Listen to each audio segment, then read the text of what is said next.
excited to be here. I can tell you we're excited to watch you play. During this week, athletes from around the country converged on this very ballpark, united in their common interest: to throw gas, to barrel balls, to reach max exit velo. Perhaps it's fate that this showcase falls on the 4th of July, and they will once again be fighting for their freedom. Freedom to showcase their talent at the highest level, fighting to make an impact, to get an opportunity to turn heads. And should they win the day, 4th of July will no longer be known as an American holiday, but as the day these talented athletes declared in one voice: we will not fade under these lights. We will not miss out on this opportunity. We're going to play on. We're going to succeed. Today, we celebrate our perfect game national showcase.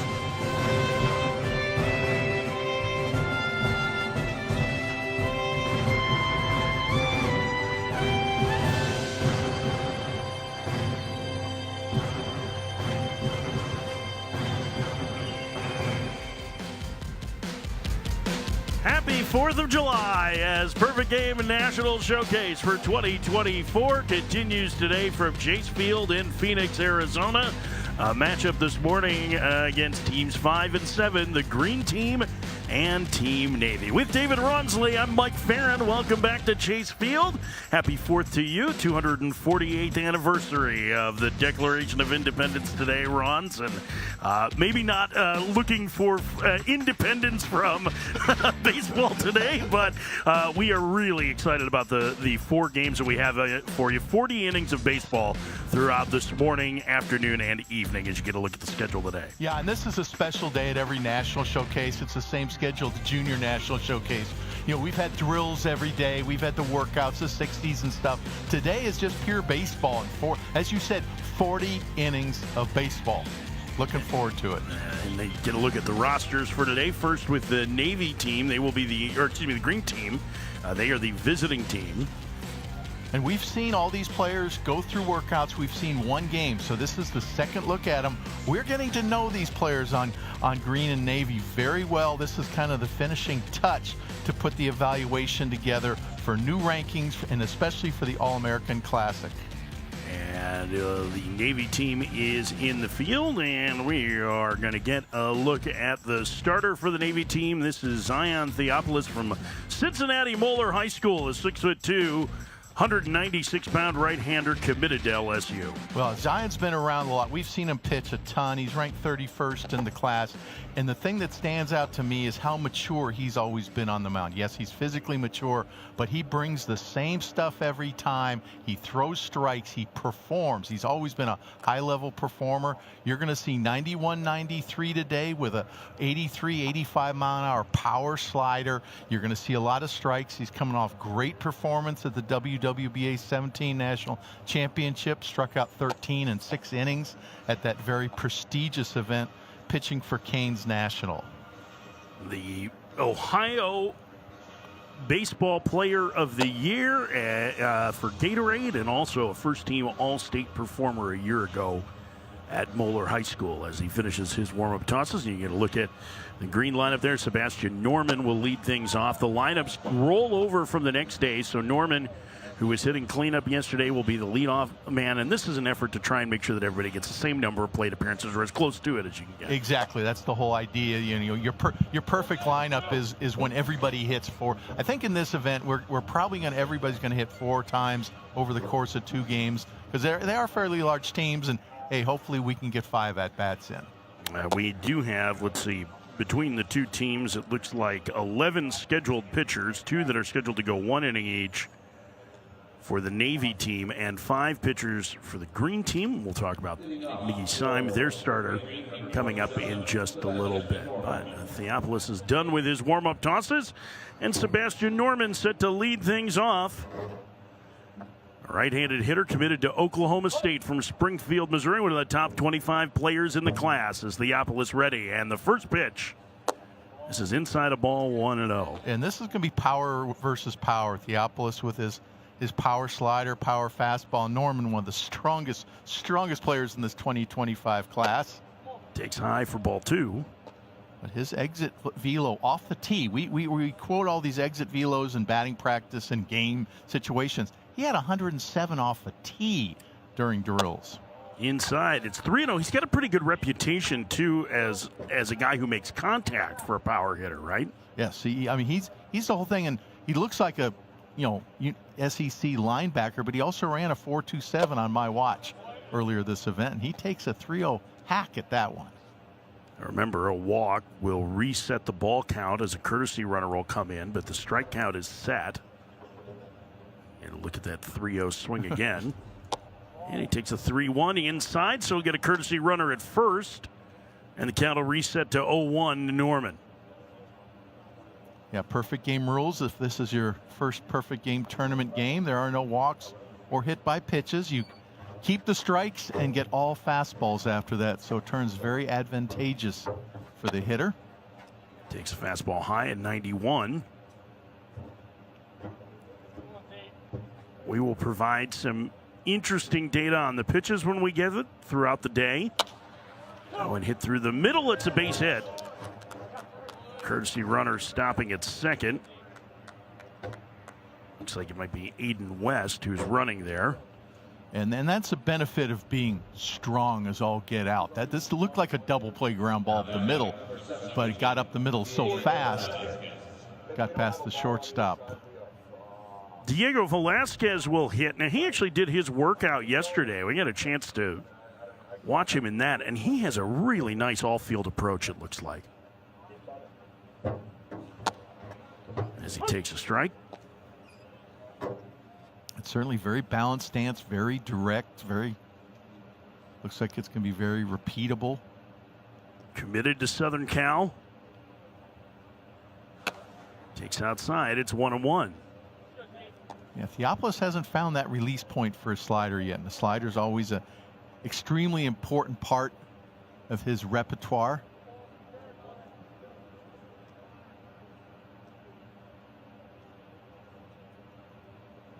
The 1-1. Fouled away. It's 1-2. Theopolis taking time trying to get right. 5 batters, right? About approximately per inning for each pitcher. 5 batter maximum, 3 batter minimum.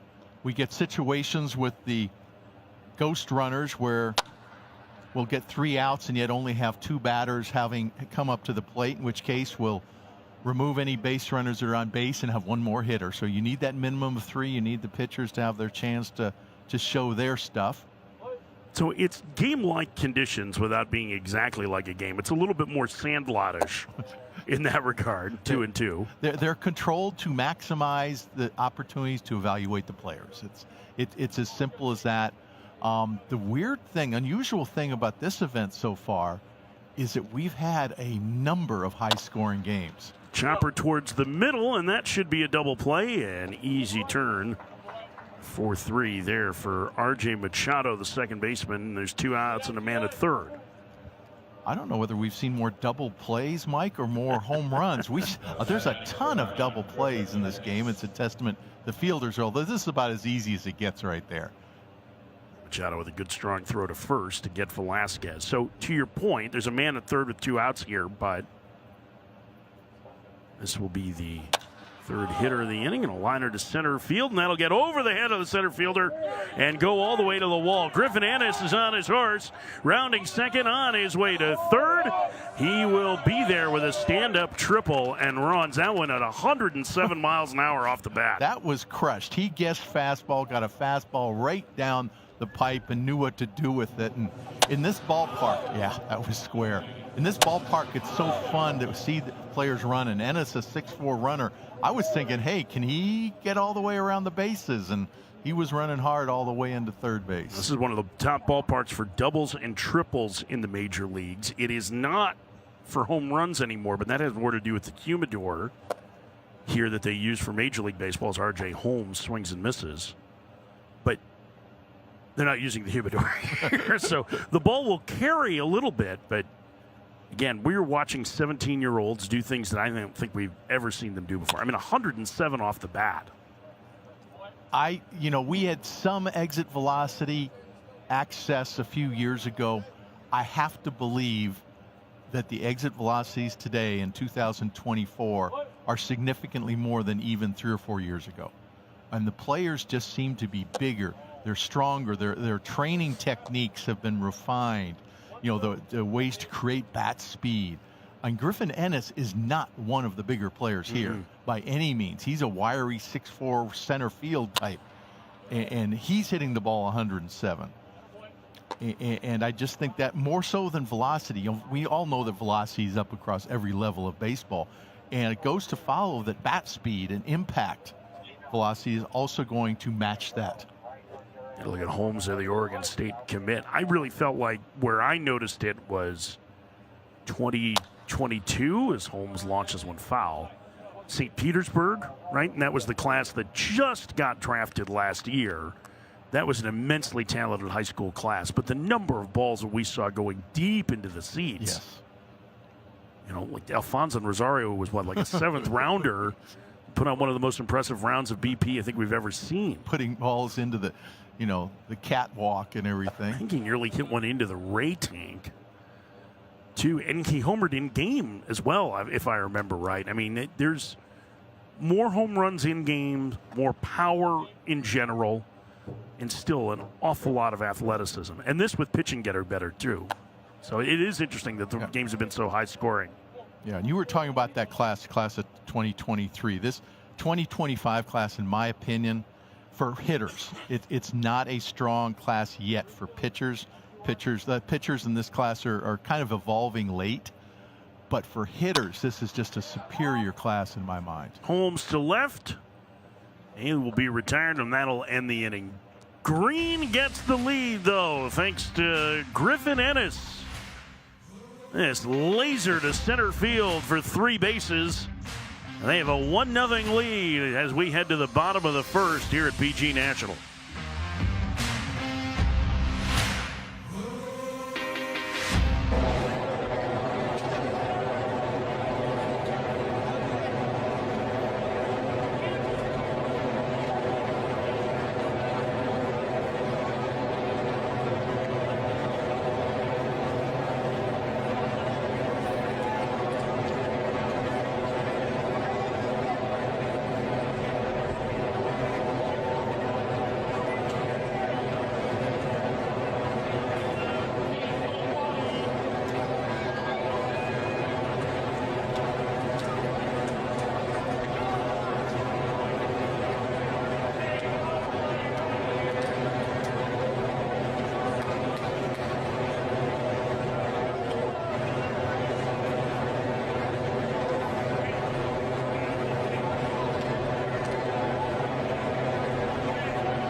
Here's a look at the roster for the Navy team as they come to the plate here in the bottom of the first inning, trailing 1-0.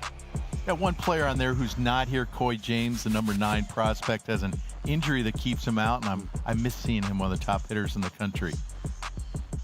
On that sheet, I'm waiting for Julius Rosado to get up again. Yep. Like he put on a show yesterday. I'll tell you, 0-10 over yesterday with a triple that had a really impressive run time for a catcher as well.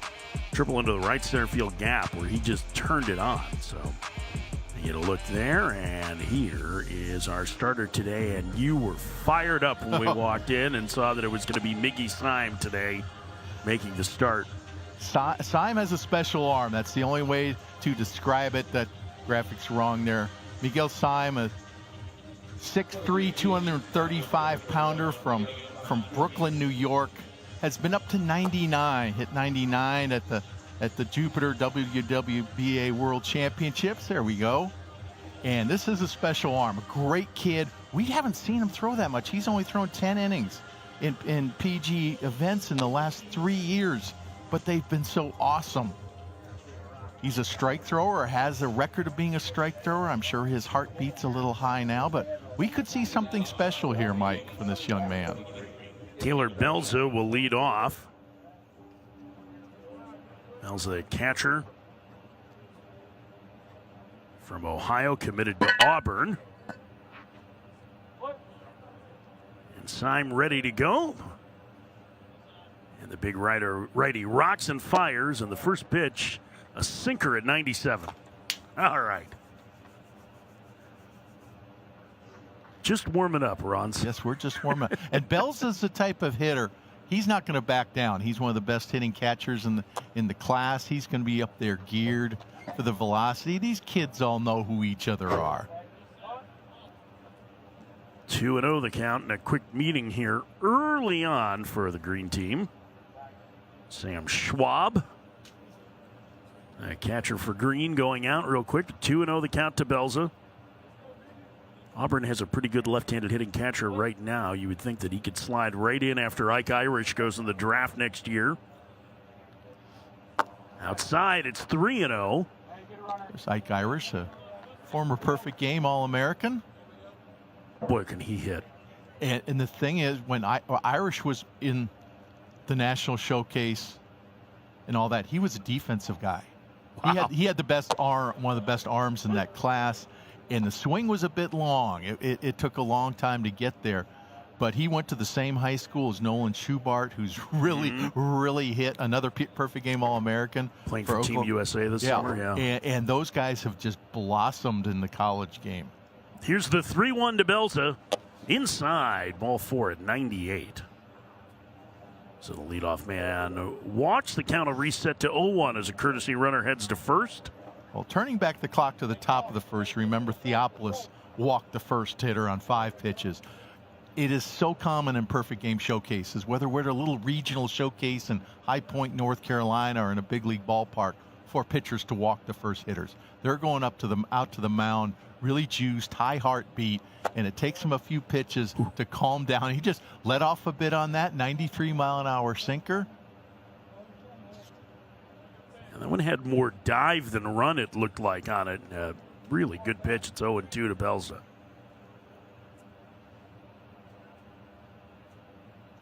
Runner gets the lead from first. The 0-2 bounced in front of the plate. Curveball that was about a 54-footer there. And he's being told, or the catcher's being reminded as well, that once you walk a hitter, he's all fastballs the rest of the count. So no harm, no foul on the pitch in the dirt. Yes, that's a no harm, no foul. I said everybody still is a little bit wound up right now. We have the first inning. It's still early in the morning.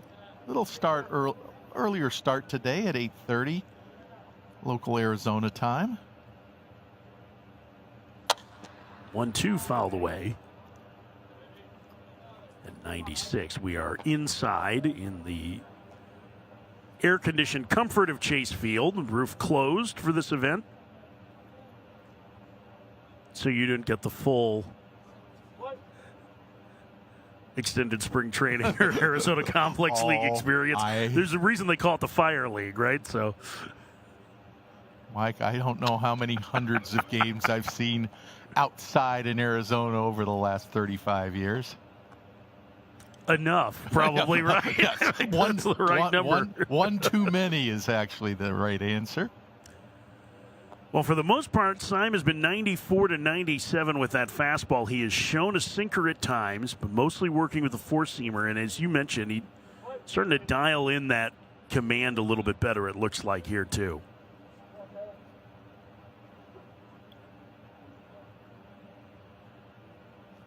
Step off instead of the 1-2, so really taking his time. We've had a few pitchers over the last 3 days that I think when they get to the next level, whether it be professional or college, are going to have an adjustment to make with pitch clocks. Others, I think, are going to just fold in real nicely, and it just depends on your demeanor and what you're used to on the mound. You know, obviously Division I with a 20-second pitch timer and more aggressive in professional baseball. Has made a big difference on the watchability of college ball, though. As somebody who's always loved college baseball, it's such a better product at 250 game times. I actually, a few years ago, stopped, maybe 5-6 years ago, stopped going to college games because I got tired of it being in the third inning and it being an hour and 15 minutes old and everything that went on. And I found myself watching more regionals and super regionals this year and enjoying them more than I have in ages for simply that reason. I think it's the timer and also I think the pitch communication devices, because so many coaches now can just directly tell the pitcher and catcher what they want to throw instead of going through a series of signs. It just to sped it up. Swing and a miss. That's a fastball down and in. 95.5 miles an hour with 21 inches of vertical break, but a pitch that's down. So first out, strikeout, man at second. And here's Mason Braun. Braun had an active day yesterday in game one, would you say? I think he probably took a few ibuprofen before he went to bed, too. He got squared up on the back heel. He got hit on the front foot as well. He made a diving stop at first base. That was a brilliant defensive play. He got his uniform clean. Good to see that. Yeah, he was plenty dirty yesterday, so. Penn High School, South Bend, Indiana. Terrific baseball program for a long time at Penn. He is committed to LSU, plays for Canes National, 17U Met Scout team.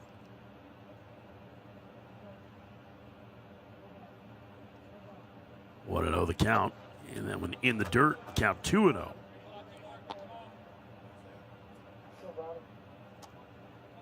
Syme really has not been able to land the breaking ball as of yet, but the other thing we talked about earlier, Ron, is that a maximum of 5 batters, minimum of 3, but there are some pitch count provisions per inning. Oh, too. there's no doubt. The perfect game scouts behind the plate, Jared Goodwin, Greg Sabers, Vinny Servino, they're on top of that. Ooh, I got him in the head. Is he okay? I think so. Shoulder? It was his shoulder, maybe. Upper shoulder? I thought they got him on the ear flap, but yeah. Wherever it is, 97's going to sting. Maybe we have a little ricochet here. We'll get Braun out of there. Bring up the next hitter. Take another look at that. Yeah, it was up near the head. Ooh. No, right on the top of that 4, right? Some lung involved there.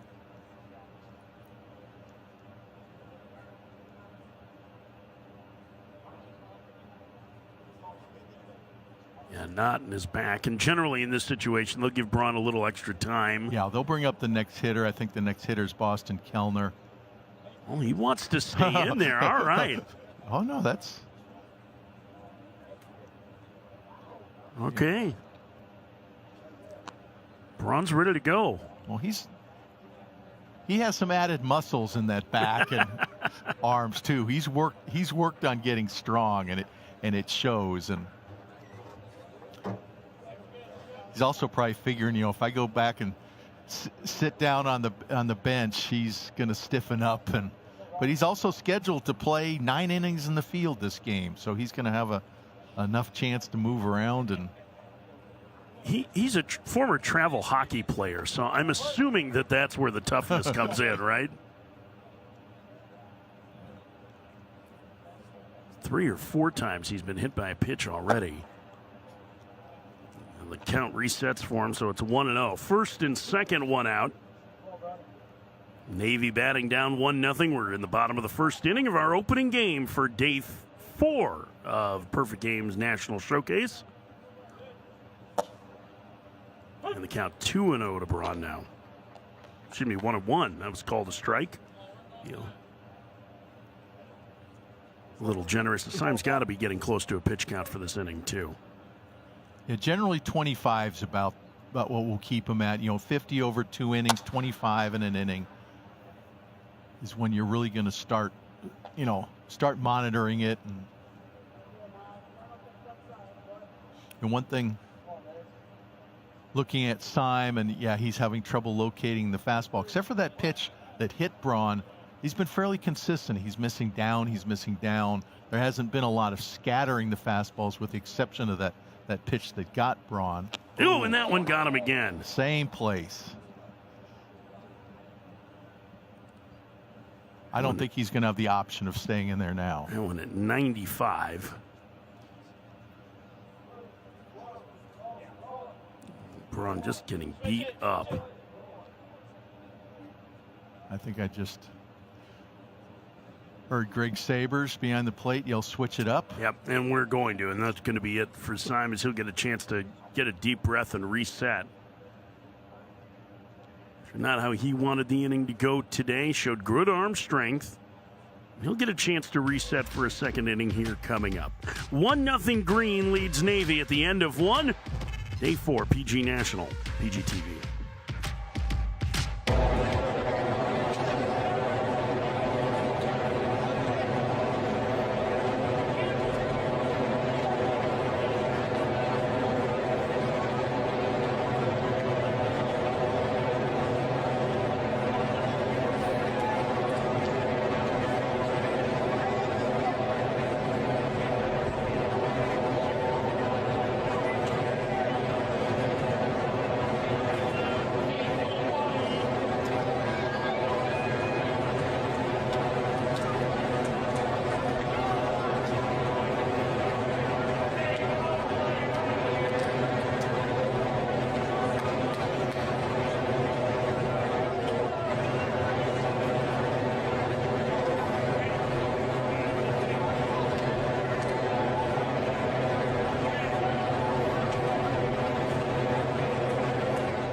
One nothing as we head to the second. Green and Navy, the opener of our fourth day of PG National.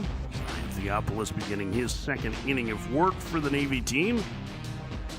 Yeah, we certainly haven't hit a rhythm in this game. Yeah, we've sort of been, sputtering along for the first 25 minutes. And anytime there's a pitcher throwing 2 innings, I always have, okay, what do I want to see in the second inning? And from Zion Theopolis, that's going to be finding the comfort spot with his slider, because that's his out pitch. It's a pitch he throws for strikes. He didn't have feel for it during the first inning, and that's what I'm looking for in the second inning, him just to get off to a good start with the slider and throw that consistently for strikes and pitch off that on his fastball. There we are set. The leadoff man here is Josh Hammond's getting ready to hit. Yeah, we saw Hammond throw yesterday. It was up to 96. Power slider. But the more and more we see him, he's always been a two-way guy, and he has swung the bat as well as anybody here. He's had some just incredible exit velocities. We keep talking about exit velocities more than velocities for the pitchers, but he's had some 107s and has really swung the bat both in batting practice and the games. And he's scheduled to play 6 innings in the field today. So that's probably, I think, more than we originally planned, because he has been hitting so well. Hammond to commit to Wake Forest. Playing for Tom Walter and their great pitching coach Corey Muscara. I guess it would have been too much if you're his dad, coach at High Point, to recruit your national profile son to stay in High Point, North Carolina. Tapper to the right side. Theopolis can't get there in time. It will be an infield hit or an error for Hammond. Just didn't look like Theopolis quite got his foot to the bag. It was out of sync. Yeah, sort of an excuse me swing. First baseman is way, way over in front of the second baseman. That is a new first baseman. I believe it was supposed to be Braun, who suffered the 2 hit by pitches. I think he gets a breather. That's fine. Here's Joshua Campbell swinging at the first pitch and popping it foul. And backpedaling to make the catch. Gabriel Milano being inserted quickly into the game. Not usually a first baseman who's scheduled to play 4 innings at second base today. And willing to do whatever he can to get on the field. So he'll fill in for Mason Braun for now. 1 out with a man at first. Jimmy Bell is the hitter. Committed to play at Campbell. St. Thomas, Pennsylvania. 6'2", 195-pound catcher. First pitch misses inside, 1-0. The reality, Mike, is that most showcases, secondary first base and primary pitchers make up a bulk of the first baseman, and that just doesn't happen here. If you're a pitcher only, and you're not taking part in drills unless you're a true two-way player like Josh Hammond. So we're a little short on first baseman. Foul back, 2-1. Maybe we can get our own Danny Wexelman out there to play first. You know, she was trying to show off her defense and claiming this morning that she's an excellent defender despite plenty of evidence to the contrary yesterday. I've heard all the stories from her about her softball The days. vacuum apparently was in need of repairs yesterday, but 3-1 the count to Bell.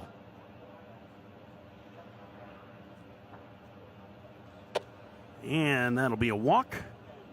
And so the count will reset to 0-1. So neither pitcher so far has gotten into a good groove or rhythm. Yesterday was a lot of strike throwing, Yes. it sounded like, right? That was the first thing we talked about.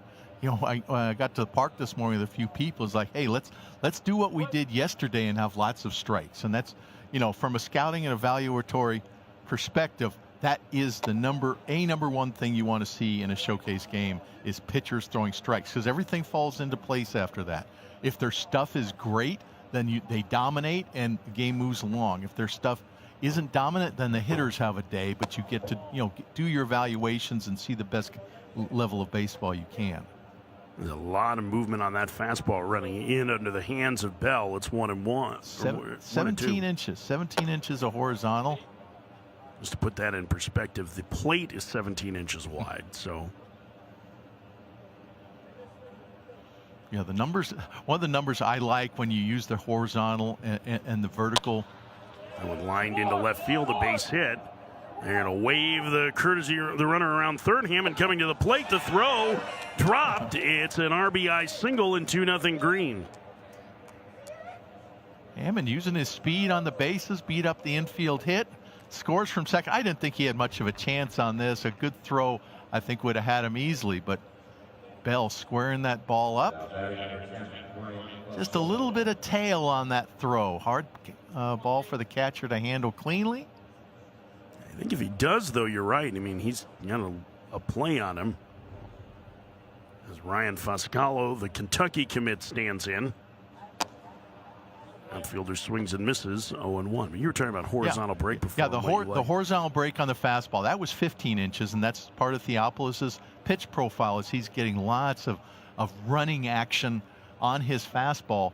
And then when you get the slider moving in the other direction, you know, there were some guys yesterday that had maybe 15 inches of horizontal and 15 inches on a slider the other direction. You're covering 30 inches on a 17-inch plate. And that makes things real hard for hitters when you're getting that much movement. Two good sliders there from Theopolis. Going to get two here. Yes, he does. And that'll end the inning. Green tacks on a run. We played 1.5. They lead Navy 2-0.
Navy. Miguel Syme back out for his second inning of work. You get a look at some of his superlatives. 22 strikeouts in 10 1/3 inning back in 22. Last year, 99 miles an hour at Jupiter. That is a record. The LSU commit That is really impressive stuff. Well, I have only one wish for Miguel Simon in his second inning, and that is a multitude of strikes. I don't care what the velocity is going to be. It's going to be high. He's been 93 to 98. But what we want to see here is strikes in a nice, calm inning. Face 3 or 4 hitters. Feel good about, especially, and feel good about himself when he leaves the mound in 5-10 minutes. Mason Braun hit a couple of times in the in the bottom of the first in Syme's first inning, and now he'll face Boston Kellner to lead things off. Chandler, Arizona product, who is committed to Louisville.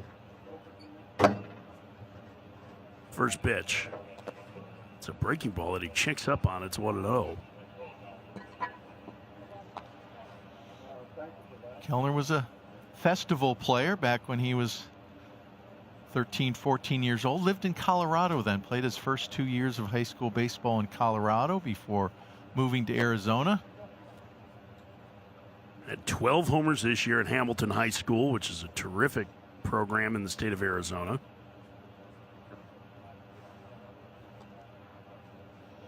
His name is Boston, right? He has brothers named Calgary and Dayton. You're serious? It's like, yeah.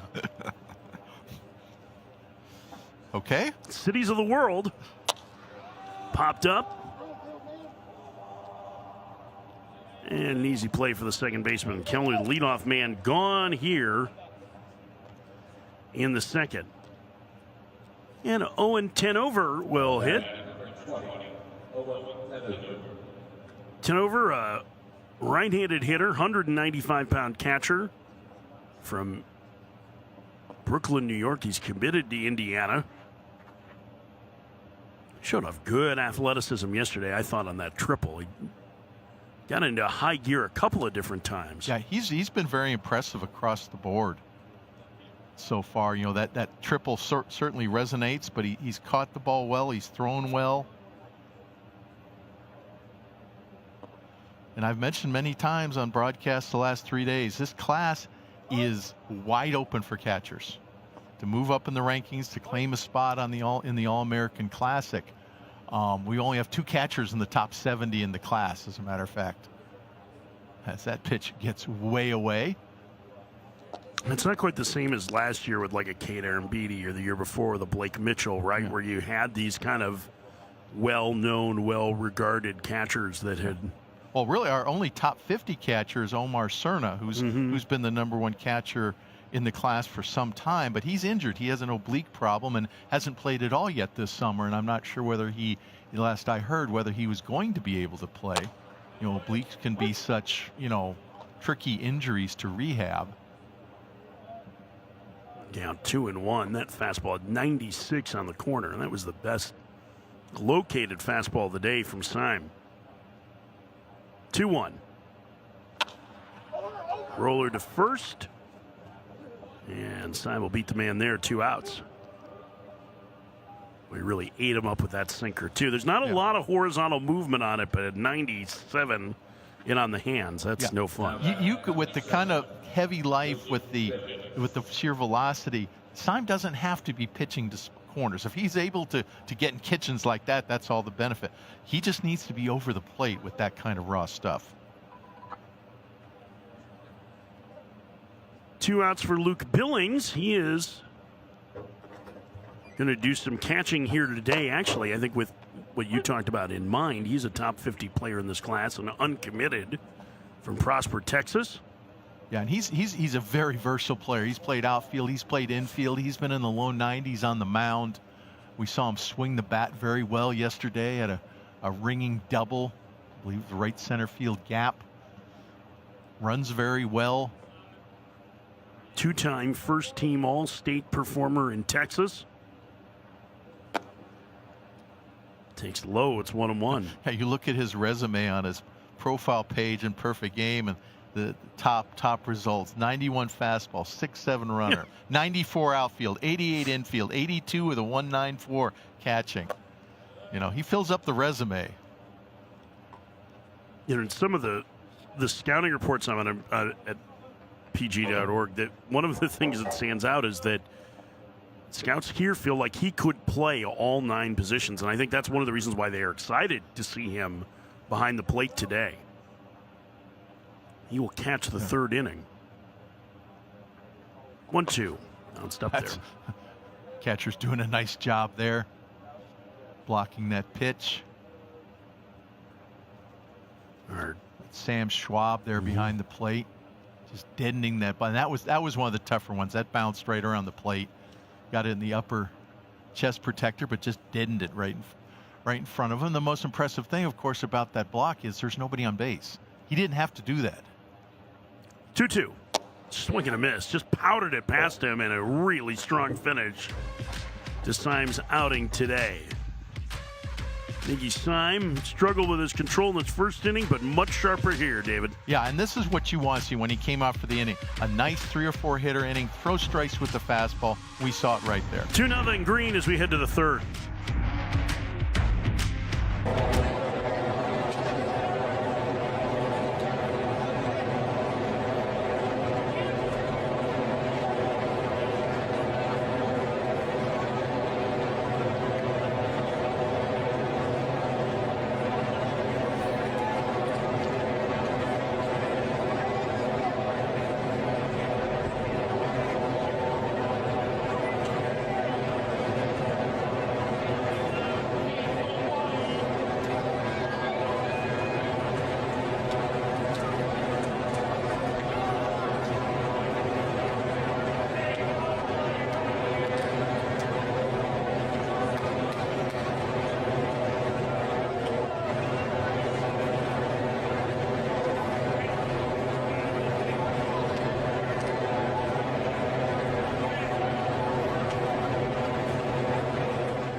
Nothing Green as they come to bat in the top of the 3rd against a new pitcher. Ethan Bingaman, Auburn commit from Redlands, California. 6'1", 194-pound, very good athlete. Very good athlete. We will see him hit later in the game. He hit over 400 last year in volume in PG play, so he swings the bat. But also an amazing arm and a great story. He was originally committed to Cal Baptist, which is a fine program, but not usually you'd associate with a top prospect in the country. But Bingaman has taken big strides as a player. I believe he says in his profile how much, pride he has and that Cal Baptist had an interest in him, and he still highly values that program, is going to follow him. But just a matter of, when the SEC starts calling you and stuff, you got to listen. And that's been one of the trends we've seen with more California kids going to the SEC to get that opportunity. The competition there has been so good. I feel like, I was saying this last night, you're the perfect person to spot check me on it. It really felt like Jacob Gonzalez kind of opened the door for California players to go to the SEC when he went to Ole Miss. Yeah, and it used to be just a dribble. One here, one there. There were some Cal guys who went down to Miami. There was, an attraction there. But it is a totally different environment right now. And, of course, now I don't even know who's how many teams are in the SEC. 16. What I they added 2 this week. The Arizona schools. I don't know what conference they're playing in. Arizona schools will be in the Big 12. In the Big 12, which is now the Big 18 or. See, I'm not a college football fan. I believe it's Big Lots, yes. I think is what it's called now, yeah. I'm not a big college football fan, so I don't follow it from that college football fanatical thing. All I know is it's going to impact baseball so much differently. With if you're playing if you're an East Coast school and all of a sudden you're flying out to the West Coast for a weekend series, how are we going to keep traditional rivalry? For a football, hey, you play every Saturday. Mm-hmm. Baseball, it's not as simple as that. UCLA, USC, Oregon, Washington all joining the Big Ten this year. Cal and Stanford to the ACC. Of course, Cal and Stanford in the ACC. The All-Coast Conference, apparently, is what it's going to be. As Counts 1 and 2 to Alonzo Alvarez, the Miami commit. He's from California, from Brentwood, a Miami commit, going to go play in the ACC. All right. And then Utah and the Arizona schools go to the Big 12. while back. And Oregon State and Wazoo will be independents in baseball. It's been a while since we've had, I wonder how often Mitch Canham's been on the phone with Dan Hefner at Dallas Baptist trying to figure out how to build a regional caliber schedule at Oregon State. Swing and a miss. Curveball was up and had some spin to it, and that's the first out. My favorite conference is the Big East because I'm a college basketball guy. UConn, Creighton, Xavier. That's that curveball we're seeing a lot more at all levels of baseball that comes in at the top of the zone. That used to be a hanging curveball and a bad pitch, and now it's getting a lot of outs. It's funny. I had that conversation with former big leaguer and former first rounder Chris Burke. We were talking about it, and he said when he was playing, he said curveballs in the strike zone, those were ones that you hit, and now that's not the case. It's a lot different the way guys attack as Sam Schwab hits. Uncommitted catcher. He's caught the first 2 innings. Schwab's a hard worker behind home plate. We saw it last inning blocking Seams curveball, but he's been doing that for 2 days now. He's a hard worker, a dirty uniform guy. 2-1 the count to the young man whose nickname is the Schwambino. It's a strike. It's 2-2.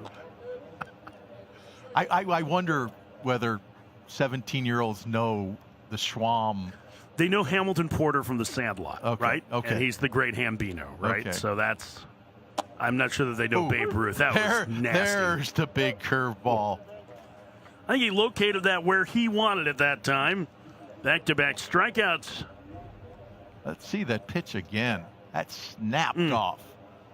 And catcher didn't even hardly move his mitt. It was like, okay, here it comes. Now, the one number we don't have immediate access to are spin rates. And it's the one number of the advanced analytic type things that I personally like the best. And that would be a very interesting one to look up the spin rates. We're taking them downstairs in the old-fashioned way with a radar gun. But they're not up on the board, and we don't have access through that. Adenal Baptista, the hitter from Orlando, Florida. Another uncommitted bat on this green team. And behind 0-2, this has been a pretty impressive outing so far for Bingaman. Bingaman's hardest fastball prior to this appearance was 91 at a PG event. He's rearing back, full effort, 94, 95 on that one for strike 3. He's feeling it. A beautiful inning there. Let's see more of those innings like this, Mike. Strikes, quality pitches. And on the attack, see, pitches with a chip on the shoulder. You can see it there. Strikes out the side as we head to the bottom of the third. 2-0 Green.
Bottom 3, 2-0 Green. Opening game of the day here. 40 innings of baseball on tap. And you get a look at the new right-hander for the Green team. This is Miles Upchurch from St. Albans School in Maryland, committed to Rob Vaughn in Alabama. And Miles Upchurch, I'm pleased to report, has a history of being a real strike thrower. So far this year, thrown over 70% strikes, had 2 great outings at the 17U National Championship. Last week in Georgia, pitching for Wow Factor National, through 8 2/3 innings, struck out 10 against only 1 walk. And that's very consistent with his performances going back many years. He's a strike thrower up to 93, 94 with 2 breaking balls and a changeup for a 4-pitch profile.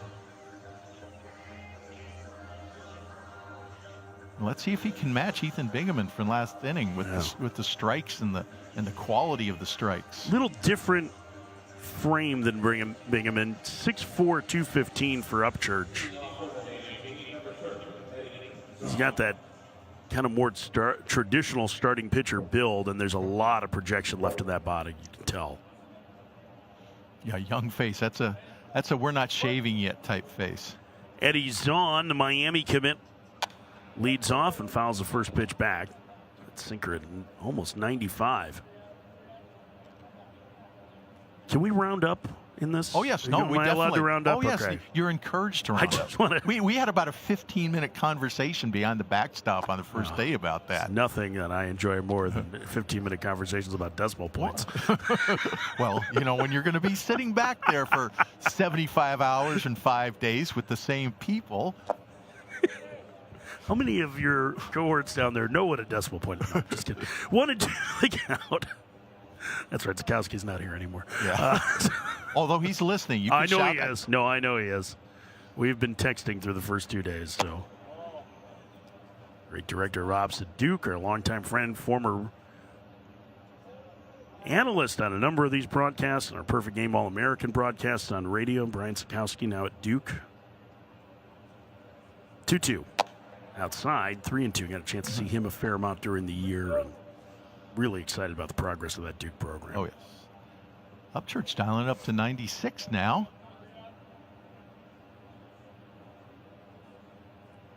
And that's Zahn's a power pitcher hitter.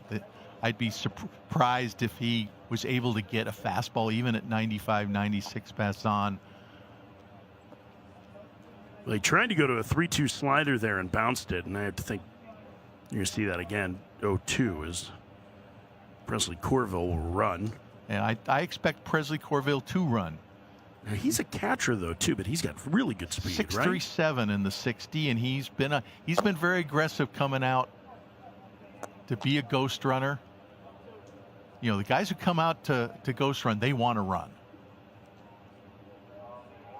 Now, with the free base runner, all fastballs here coming from Upchurch. Shot to third. Second for 1. On to first. In time, Wow. a double play. Wow, who is our third baseman out there? That's Sebastian Norman, I believe, at third base. And that's a big league play to get that to second. Absolutely perfect throw. And there we have Sebastian. Quick turn from Diego Velasquez at second, too. And Velasquez is a big guy. I mean, that was pretty nimble. Yeah, that to get 2 on that. No, Zahn's not a good runner. I had him 4.71, which is slow to first, but everything has to be perfect. Perfect throw, perfect turn, perfect footwork, big stretch at first base by Mason Shermer. Everything's got to be perfect, and it was. Hogan Nelson, the hitter. And the count 0-2. Nice little slider there. The algorithm on the board said it was a cutter. I'd give that more sliderish. The 0-2 to Nelson. Popped up foul and out of play. Nelson committed to Dallas Baptist. Out of Fort Worth, Texas, a top 350 player in this class.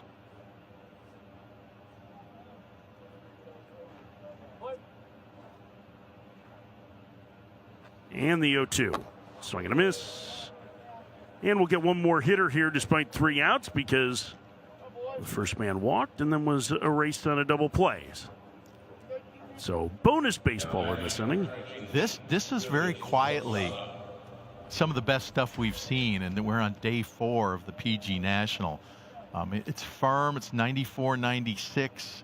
He's throwing that cutter where he wanted to. What are we watching here? Is that Julius Rosado? Oh, yeah. Going big, deep fly. And this is who he's facing here. Rosado with a long home run yesterday. The Rutgers commit. Plays his travel ball for Warehouse Mariachis. 1-1. Some of the most impressive exit velocities in batting practice as well. And the thing I look more deeper into Rosado. hitting home runs is a very regular thing for him. So he takes that slider down low. He has 25 home runs in 3 high school seasons, including 14 this year. He has 11 home runs in 35 WWBA games. You looked up an event, and he said he had 4. Yeah, in Staten Island last year at the 17U Mid-Atlantic World Series, and one of them in that ballpark ended up under the Verrazano Bridge, apparently. So I don't know that it was trying to get into Manhattan or something. It had dinner plans, but impressive power. He chased that slider in the dirt. That was a really nasty, tight breaking ball from Upchurch. And despite the walk, showed pretty impressive stuff with that sinking fastball and really good breaker. And he got some very good defense behind him. A 5-4-3 that helped to run them out of the inning. We head to the 4th, 2-0 Green.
Here are the top 60-yard dash times from the 3 days here.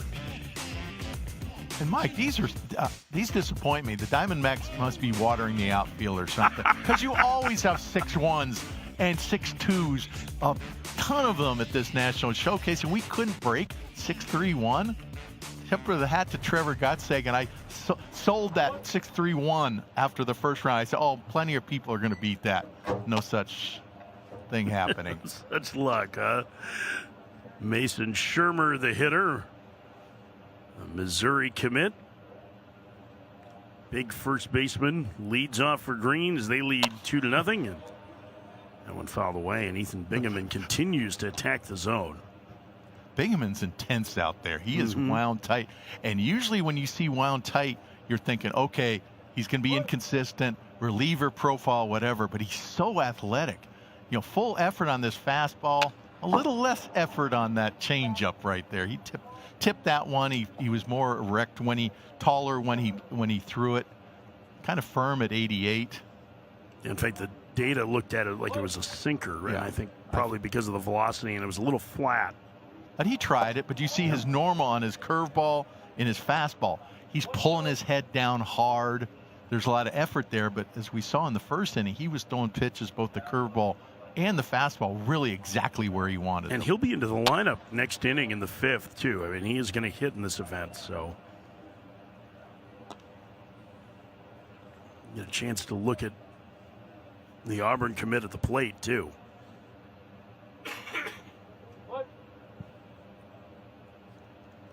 One and two to Shermer. The pitch. Tried to check his swing. He went around, chasing a curveball in the dirt.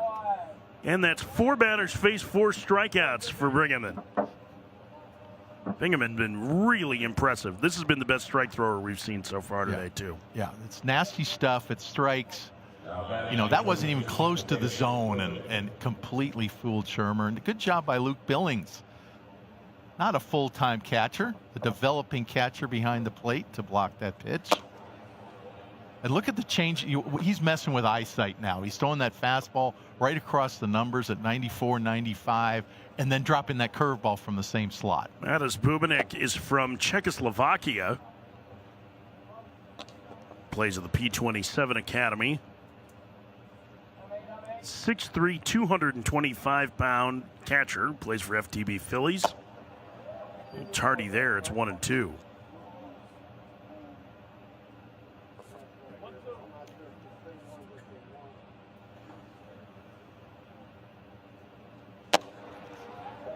He is down on strikes. That is a fastball. No chance of that high heater. 5 strikeouts. What's that? Bingaman. 23 inches of induced vertical. That's as high a number as we've seen. Yeah, and on that pitch and that location, that is so believable because he's thrown 5 or 6 of those that just there's no way you can get the bat up to them. Major league average about 14 to 17 in that range. So that shows you how much more carry it has. When we talk about 24 on that one, Mike. And when we Jeez. talk about induced vertical break, what you're talking about is how that fastball holds its line as a four-seamer, right? Gravity isn't effective as much. Yeah, and when you get the dead zone fastballs, as they call them, they'll have the medium spin rates, 2,200, 2,300. We call those dead zone fastballs because they're straight essentially. They're easier to hit. They're not getting the horizontal or the sink. They're not getting the rise. And of course, that rising fastball is the thing in baseball now, and it gets that swing and miss like we've seen so often on Bingaman. I would say that his fastball is less rising, and I think some of it is it's a higher release point, right? So a lot of times when we talk about that IVB being important, it's with guys who have a flatter angle or a lower release. So this is probably just, it probably plays down a little bit because of that, I would guess. But still, I mean, it's impressive. That fastball jumps on guys, and he's so good at playing the fastball at the top of the zone and then being able to drop that breaking ball on guys. So you have to cover the top and bottom. Yeah, the breaking ball's being tunneled so well, and it's full arm speed. He's throwing it upper 70s, 80 miles an hour on a true 12-6 curveball. And you don't see really 12-6 curveballs, the ones that go straight down, and Bingaman has one. He's allowed a base runner here. As maybe the end of the outing, the legs getting out from under him a little bit. It's 1-1 to Eli Pitts.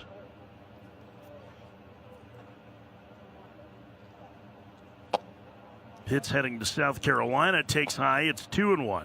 We will occasionally have those outings at Perfect Game Nationals, the 6 up and 6 strikeouts, but they are rare. Yep. Can only think of a handful of them in the years that I've been involved.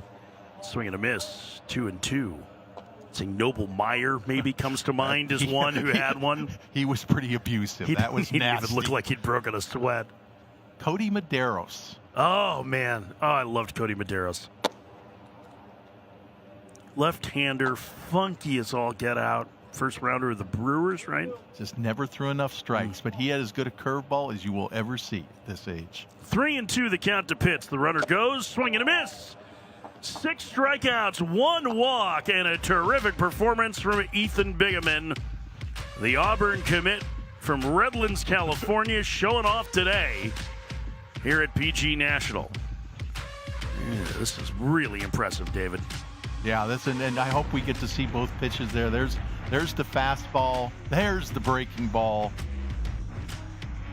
That was the best breaking ball he threw right there. That one picked up a weak swing for a strike 3. Struck out the first 5 hitters that he faced and then gets Pitts after a walk. 3.5, 2-0 Green.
Here's a look at the top outfield throws. Mason Greenhouse yesterday had a really impressive day in the skills competitions, tying the all-time PG record. There's his 102-mile-an-hour throw, and it was chest high to third base.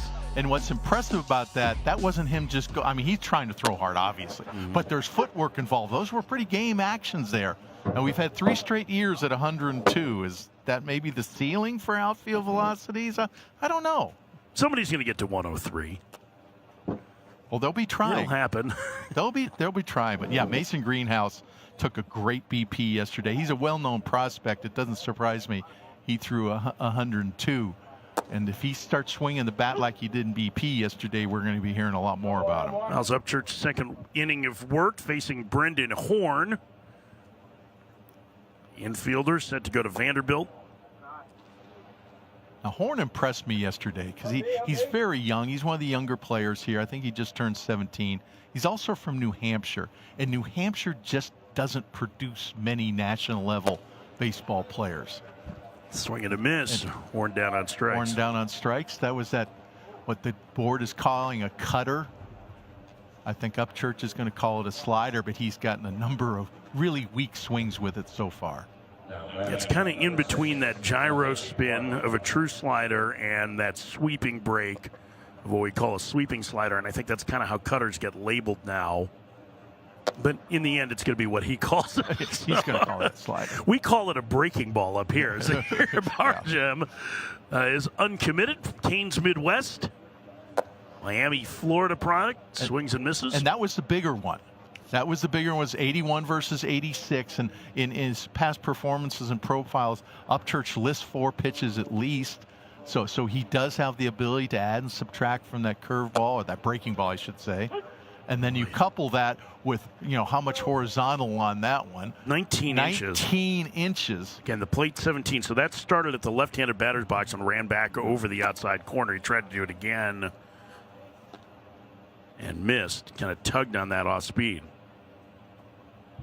I wish they'd had the horizontal and vertically induced break back when Greg Maddux pitched. Into right center. And 2 outs.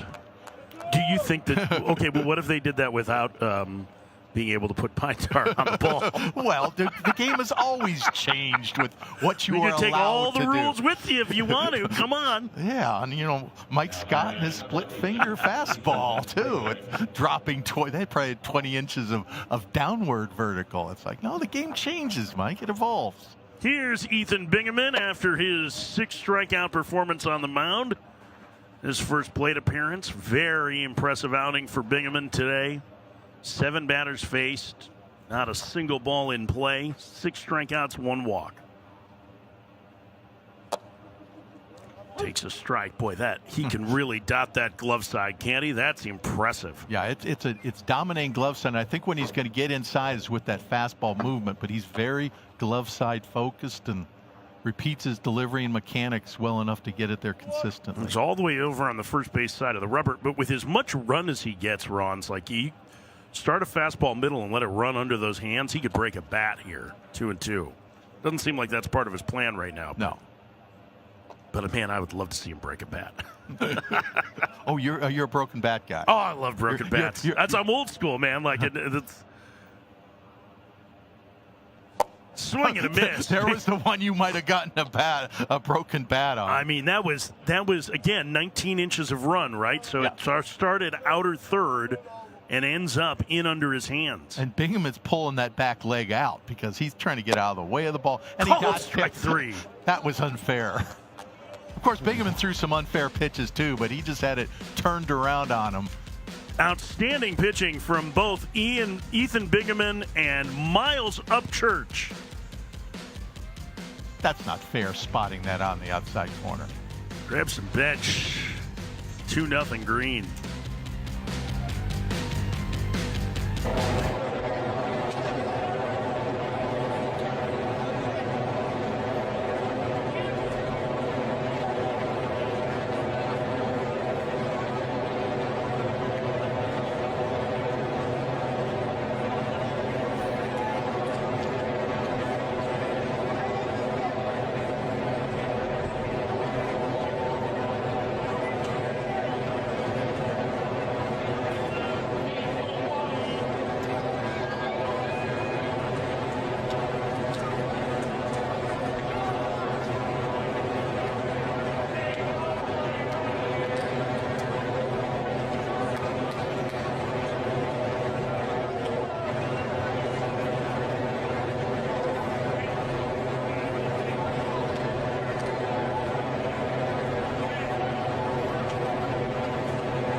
Fifth inning of 10 today.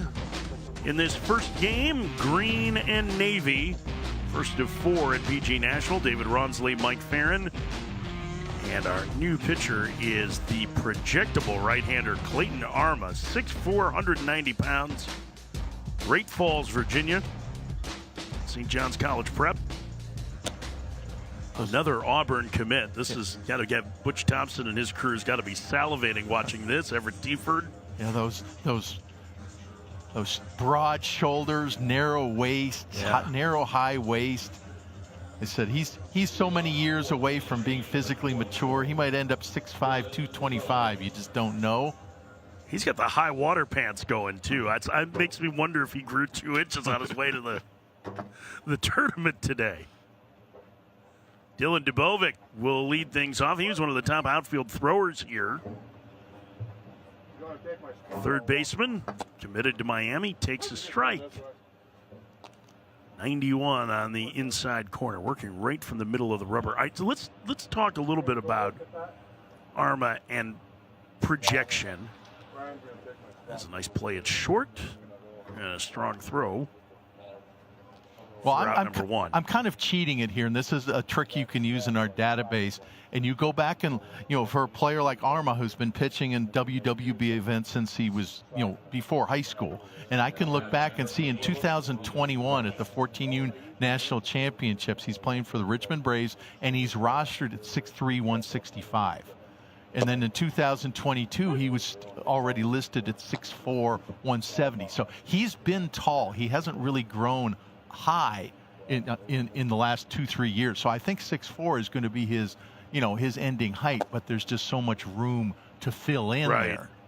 And that's, we were talking about that a little bit at the break, right? So you talked about narrow waist before, right? He's got broad shoulders, though, for a guy who is that thin, and that's why you wonder if he can add a significant amount of muscle here coming up in the next. You get him into an SEC training program, and all of a sudden you're looking, by the time he takes the mound the spring of his freshman year, he might be, what is he, 190 now? So he might be 215 at that point, and still room to be able to grow.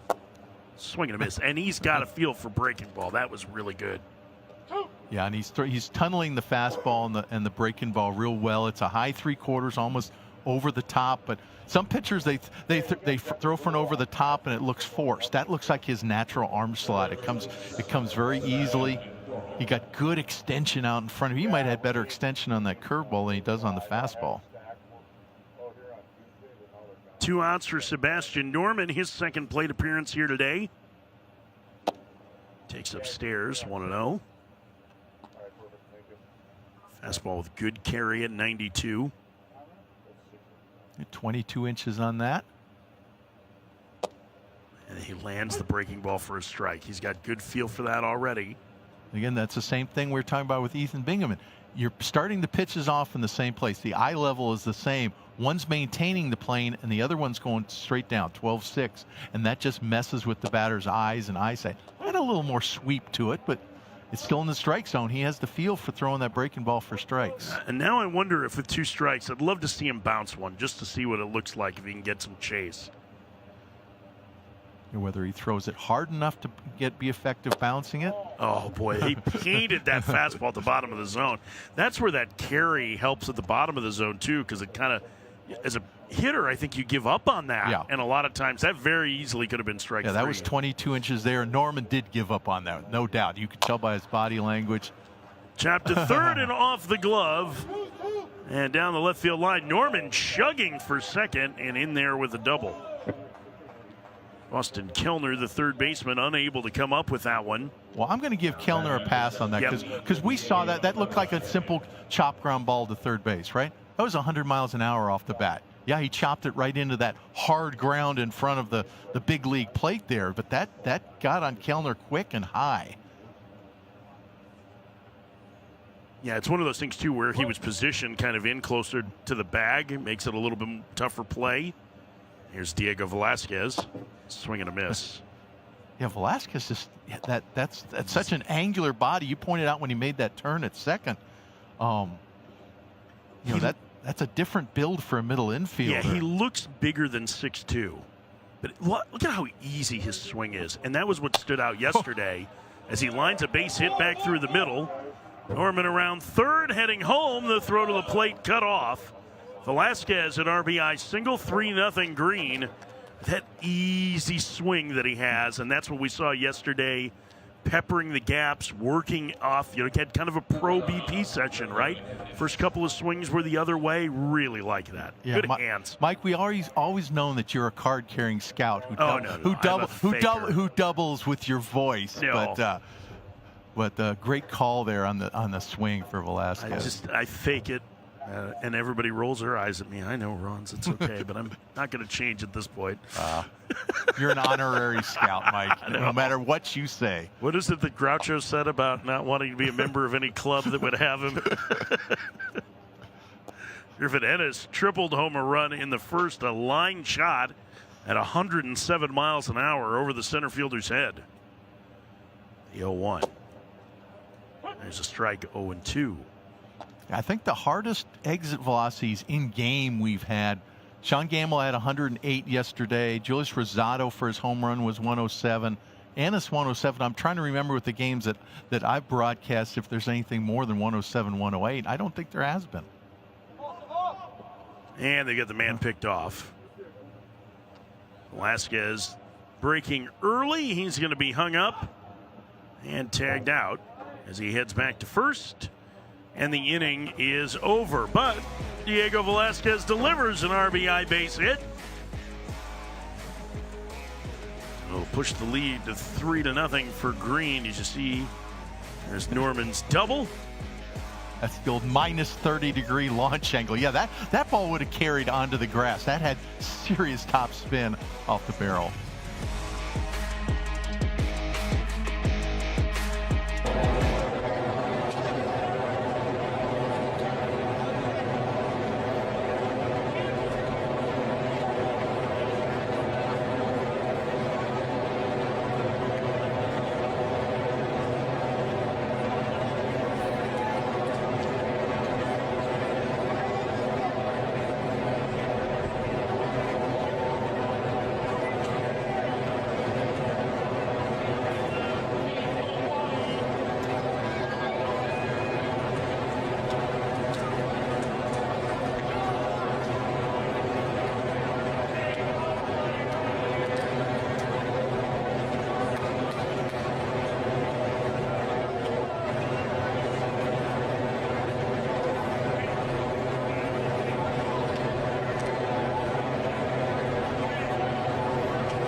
Bottom five, 3-0 Green. Third pitcher of the day for Team Green is right-hander Jax Bishop from Rome, Georgia. Baylor High School, a Tennessee commit. Let's get a look at Chase Field here on this 4th of July. Happy 4th to you.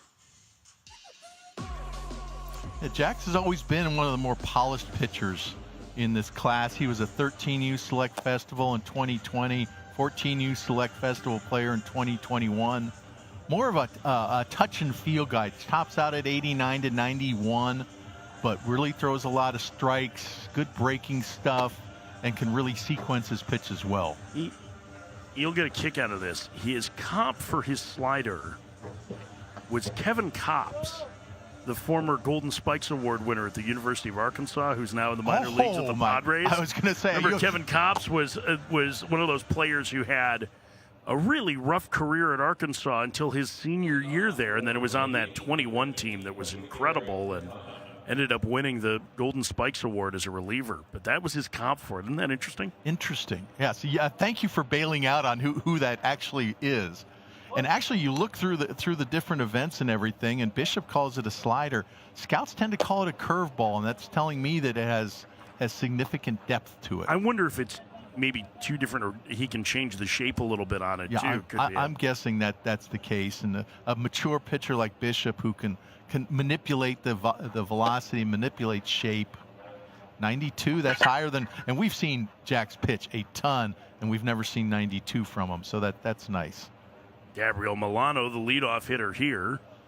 You get a look at Bishop into the wind. And a little cross up there, it looked like. Not expecting the change, but count 3-0 to Milano.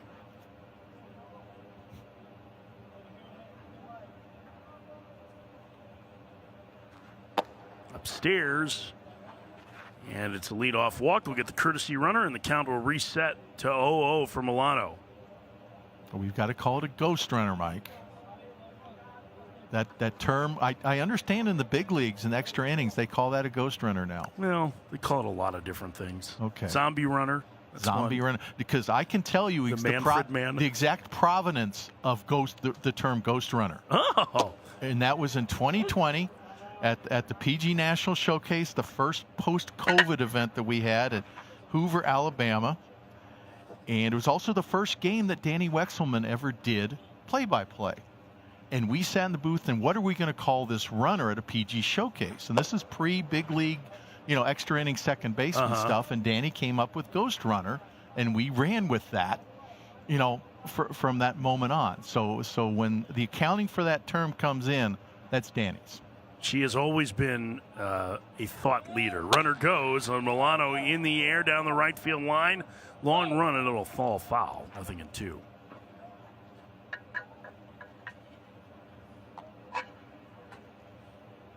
And Milano's been our emergency first baseman this game. We lost Mason Braun, who was scheduled to play first base for most of this game when he got drilled by back-to-back mid-90s fastballs in the same spot on his upper shoulder.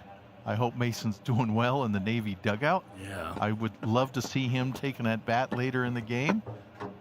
Yeah, he has been beat up pretty good here over 2 days. 4 hit by pitches, a few diving plays at first base.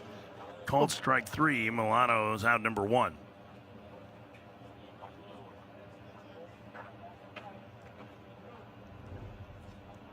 Just got the call here. Yeah, that's that. The strike zone is square, and that's the upper part of the outside of the plate. Nice job receiving, too, from our catcher. This is Czech Republic's Matis Bubinek, who is behind the plate. Dylan Rivera takes a breaking ball high. 1-0. Rivera from Puerto Rico. He is uncommitted.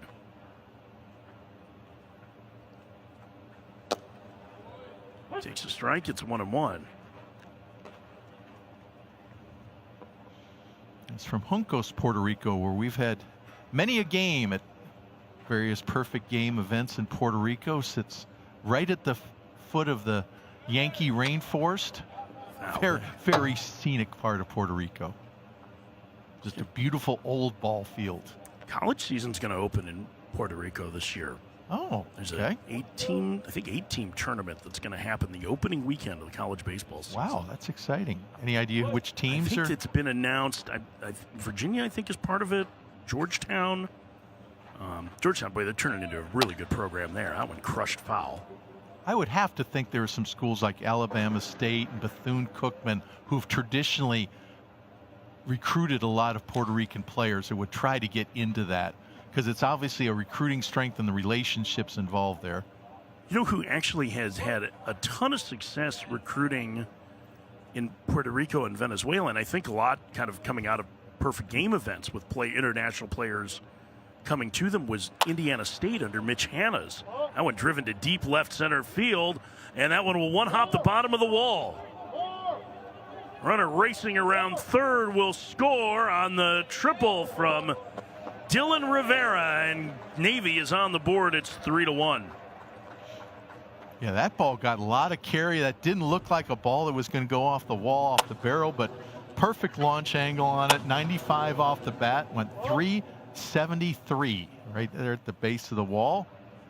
Rivera legs it out for a stand-up triple, our second stand-up triple of the game.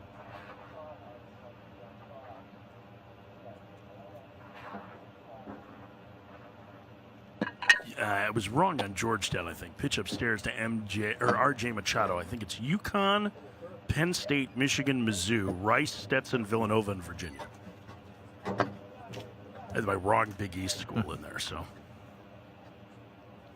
but as Machado swings and misses 1-1, but Indiana State, a number of key players that came from Puerto Rico and from Venezuela.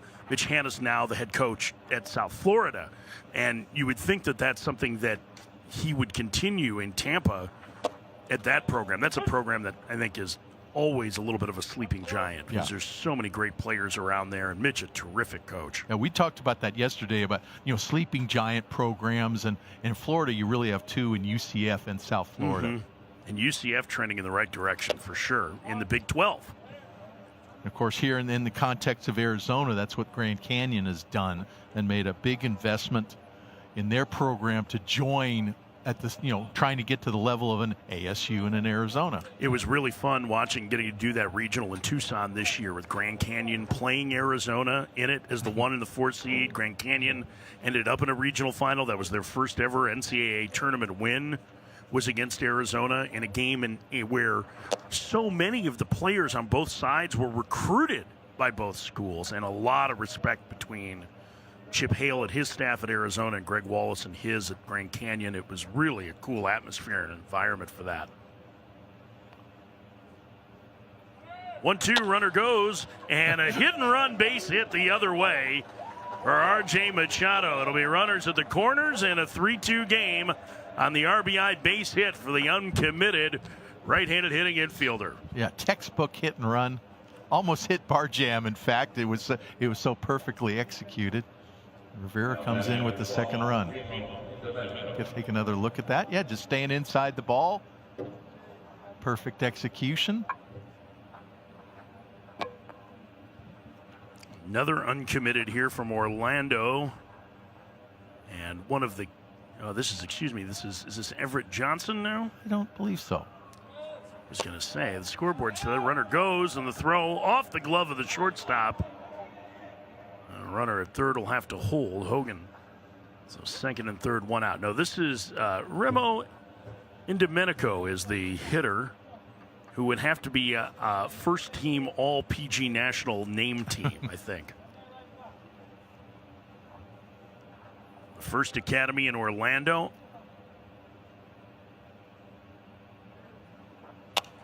And he pops that one foul and out of play. Domenico, good runner. 6 foot, 185 pounds. Very good athlete, good outfielder.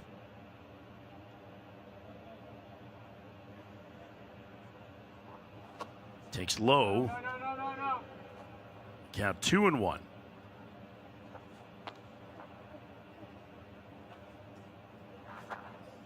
Navy's planted a pair here in the 5th. Got the deficit to 3-2. This is where you're looking for a strikeout, a swing and miss situation. I don't think Bishop has that stuff, especially to a left-handed hitter right now. That misses up at 89. He's behind in the count 3-1.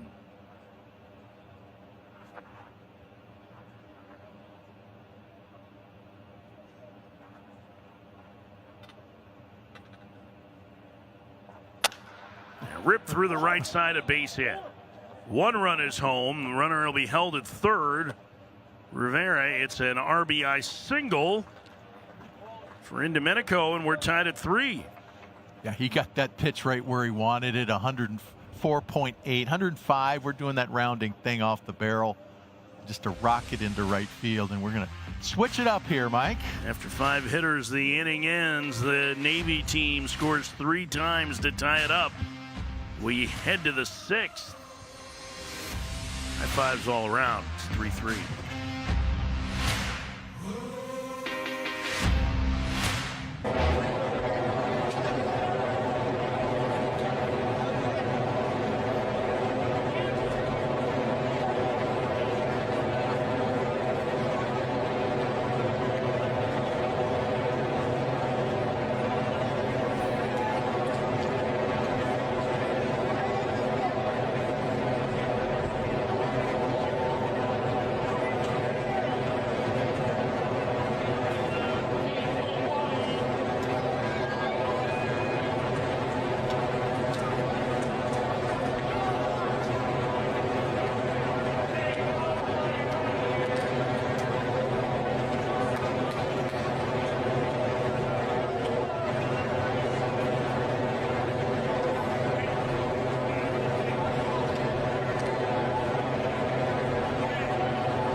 Well, your best chance to watch all of Perfect Game's events is on the Perfect Game app for your TV or smartphone.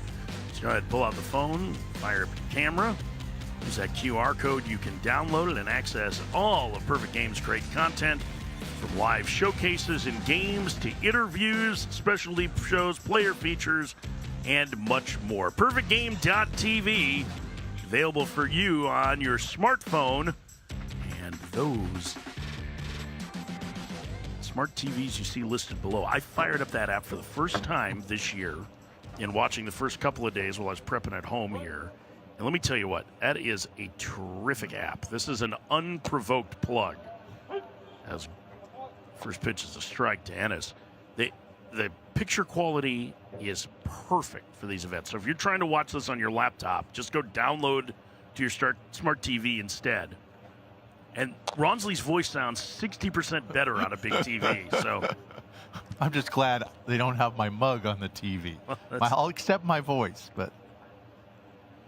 Are you saying this is not the league's most beautiful booth? We'll leave the audience guessing at that. There are no cameras pointed at this booth right now. It is the league's most hairy booth, I think. We're back to work, and he blows Ennis away with a high fastball. And the leadoff man gone here in the sixth. I don't think hitters are seeing the ball at all with Arma. If you watch his arm stroke, we see another pitch. He's coming right down his body. Someone's really coached him up of keeping his arm in line behind his body. He's coming from that high three-quarters overhand slot, and he's tunneling his pitches so well. And the hitters just aren't picking it up. I mean, it's not like he's throwing mid-90s or anything, but they're just real weak swings. Well, I think some of that is that carry, too, at the top of the zone. And you know, a lot of times you see those guys with deception are more like the short armers, right? That get their body in the way. He's kind of a longer arm action in the back. It's not like it's. But if you watch this, right down that slender body, and sometimes and he's staying on line. Yeah, there's a little hook down there, but he works through it real early. And when you see the pitchers that are showing the ball and back, we call it getting offline. You're showing the ball to the hitter. It makes it so much easier. And I think a job of so many pitching coaches in professional ball is getting the young pitcher's arm in line like that. 2 quick outs for him here in the sixth. R.J. Holmes retired. I think the other thing is, and I know this is a little bit more old school, but he ends up in a really good position to field, right? Like you see there's been such an emphasis on power that guys will get out of whack, but if you look at him, when he finishes, he's squared up largely to the plate. It's not exactly like 1950 style, but falls a little bit to the first base side, but it's not too bad. And Arma's a quality athlete. He hit in yesterday's game. He's hit some for the Canes national team. I'm sure back at St. John's College High School. He's their starting third baseman when he's not on the mound. It's a quality athlete. Landed a couple breaking balls and is ahead of Josh Hammond, 0-2. The two-way Wake Forest commit takes a breaking ball outside. It's 1-2. I snicker because Josh Hammond on the mound has been known to go up and throw 4 straight sliders to hitters if he's feeling it at that time. So him getting a steady diet of breaking balls is only fitting. Nice play by Kellner at third, scooped at first. Arma with 2 pretty solid innings here for the Navy squad. Excellent work. Going to look at his 2 innings of work today. Everything's very repeatable. I said none of those pitches are violent or nasty, but they're so well sequenced, they're so well tunneled that hitters just didn't see the ball. 5.5. We're tied at 3.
3 as we start the bottom of the 6th. Jax Bishop back to work for the green team here. Give up a 3 spot in the 5th. Polished righty will be to finish this outing strong. He's had a lot to deal with over the last couple of years. Lost his mom a year and a half ago. He has been a regular in PG events. And yeah, it's going to be a pretty solid Division I player.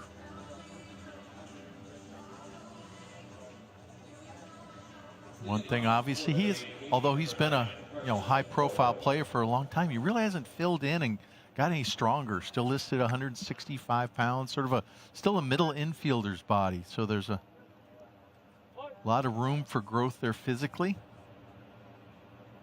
First hitter he'll face is Presley Corville, who takes the ball inside, 1-0. The Lake Charles, Louisiana native. Speedy backstop committed to A&M and their new head coach, Michael Early. Played for the great program at Barb High School there for the Chiquinis. First out here, a nice play at short. Yeah, 4-1-8, home to first from the right side, so that's plus running speed. Fits his 60 time in his profile, and he ran it hard the whole way. R.J. Holmes with a nice play there, too. Just easy. Seen some confident shortstop play so far today. Yeah, good internal clock there. He didn't rush it, kept the footwork nice and crisp.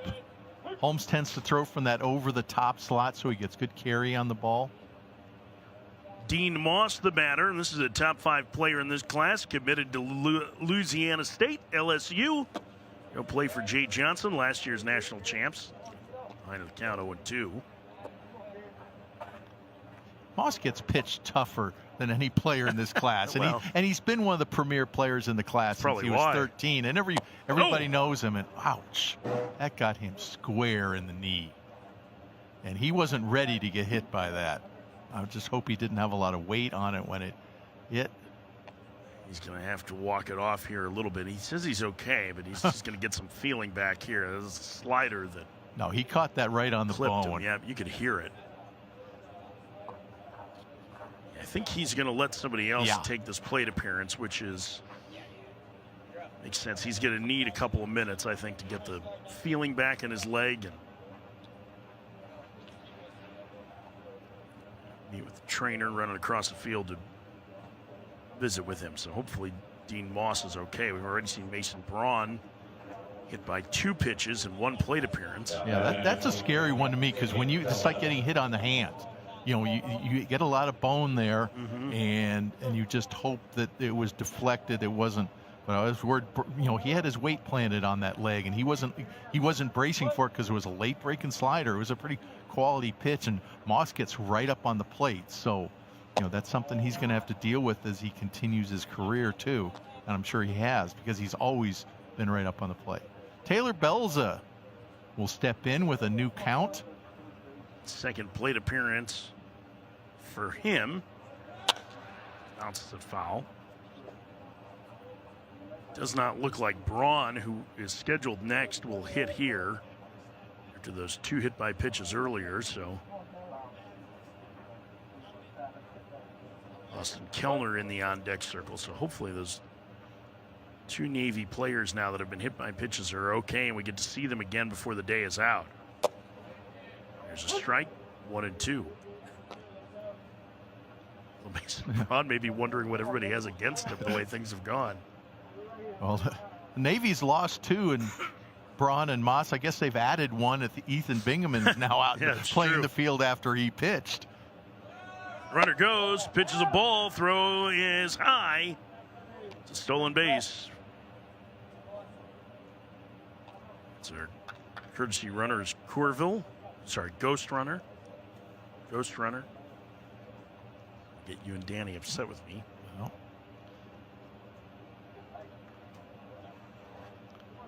I'm glad Zombie Runner did not catch on. Thing against zombies? Yeah. Swing and a miss. My daughter is a zombie person, and I see zombies in her world. 2 outs for Kellner as you get a good look at that last pitch from Bishop. Austin Kellner, Louisville commit. Local product gets hit by a pitch. And he's got equipment there. He got that, caught him square on the elbow guard. Still looks like it may have stung a little bit. Yeah. Boy, it's amazing how the Evo Shield and Under Armour, those harder guards now that they have, how much that has helped hitters in like scary moments. And how many of those guys are wearing a kind of plate on the back of their hand too? That's the one. If I was a hitter, I would protect. You know, an elbow is an elbow and it stings, especially if it hits. But you don't hear about people, breaking an elbow. But the hand is so fragile, and there's so many bones there, and that scares me anytime. And of course, Mookie Betts is out with that, and every year there's a player who's going to miss 2 months. I mean, that's a 2-month injury. That's a base hit into left field for Kellner. It's going to score a run, and Navy now has the lead 4-3. Hard hit, base hit from Kellner on the fastball. And the threat continues for Navy, and they are going to roll the inning here. And the inning is over. And Kellner's still grimacing as he takes that elbow guard off. But you give a hitter like Kellner a fastball count, and he's going to take advantage of it. I mean, what's good for a bruise? A steak. You got a ribeye right there to give Navy the lead. And you get a look at Jax Bishop's outing. Right-hander, 2 innings of work for the Green. To the 7th, 4-3 Navy.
Seventh inning here at Chase Field in Phoenix. Happy 4th of July. We're in the air-conditioned comfort all day today. 40 innings of baseball on tap. We're in the top of the 7th inning of Game 1. And our 4th pitcher for the blue team is Cody Camelli, an Arizona State commit from Paris, California. 6'3", 195-pound left-hander. And Camelli has thrown a lot this summer, pitching in the Canes organization. Number of different events, has been very effective. A strike thrower, over 60% strikes. Not a hard thrower, but variety of pitches, and we'll see where that velocity ticks up on the Chase Field mound. He chose ASU in part because their head coach, Willie Bloomquist, loves pitchability guys. And he's like, I'm not going to blow everybody away. He's like, he knows I know how to pitch. So we're going to get a good chance to see how he can attack these hitters for the Green team. Now pitching with a lead, 4-3. Leadoff man for Green, Joshua Campbell. Outfielder headed to Michigan to play for Tracy Smith, the former ASU coach. First pitch, foul back. 0-1.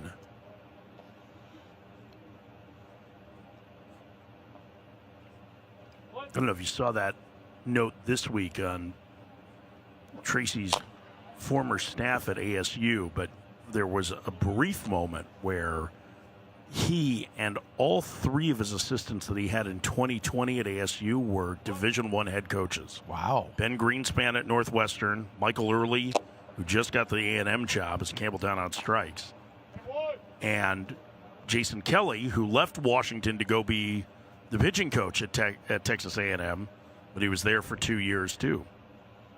Interesting. Yeah, that was just fastball, curveball, fastball. Hit your spots. Yeah, coaching trees in any sport are fascinating things. Jimmy Bell fouls the first pitch away, 0-1. I'm really curious to see what Ben Greenspan does at Northwestern. That's a program with some baseball history, not a ton, of very difficult school to get into. But Greenspan has been such a good recruiter. That's his reputation.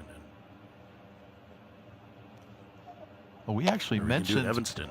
Northwestern in the context the other day of Wisconsin having such a productive state. They play a lot of great baseball.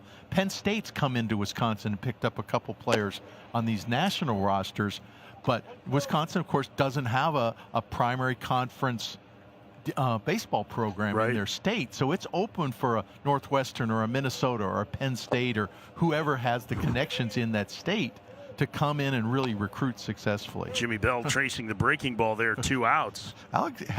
Cody Camelli not having much trouble here with the green lineup. Some pretty good pitchability. Look at this breaking ball here. Yeah, that's been a big spot, Wisconsin, for Louisville of late. Oh, yeah, Louisville. Where Louisville had recruited Chicago so well, and now the number of quality players they have from Wisconsin, that it's really a shame. Can I soapbox for a minute? That Barry Alvarez decided that as long as he was around, Wisconsin would never have a baseball program again, because the number of quality players that are coming specifically out of southeastern Wisconsin over the last decade. I think about Ben Rortvedt was kind of the first one, the PG All-American, now the catcher with the Rays.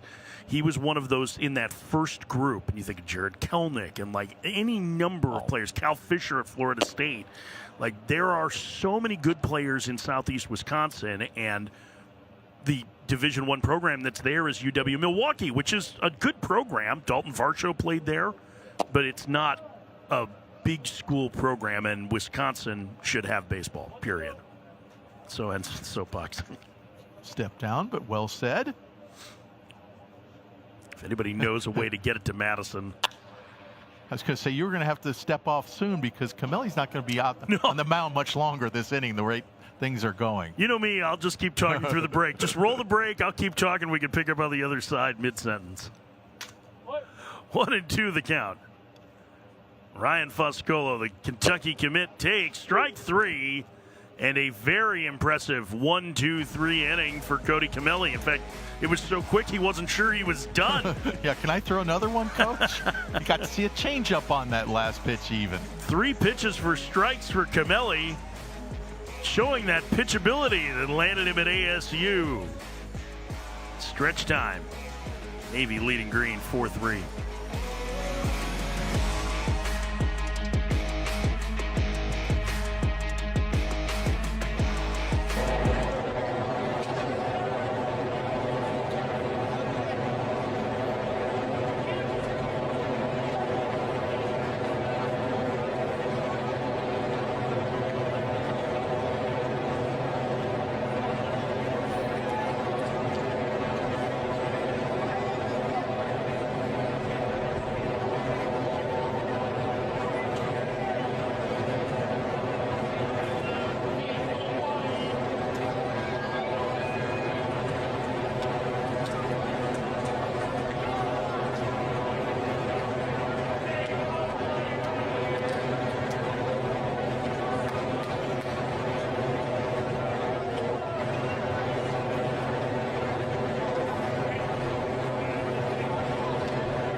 We head to the 7th inning.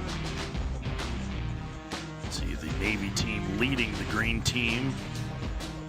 And the new pitcher is Alexander Mercurius. Durango High School in Las Vegas. He is an uncommitted right-hander, 5'11", 180 pounds. One of the many, many players, and I haven't looked it up. It would be worth doing, maybe not this late in the process. Who pitched for the Wow Factor national team?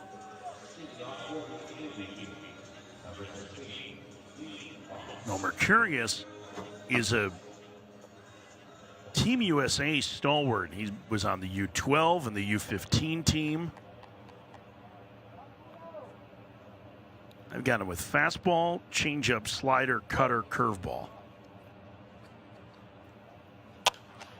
Pitch fouled away at 95. Wait a minute. First pitch 95. Okay, you've got our attention, Alexander, because your previous best was 90. Dean Moss.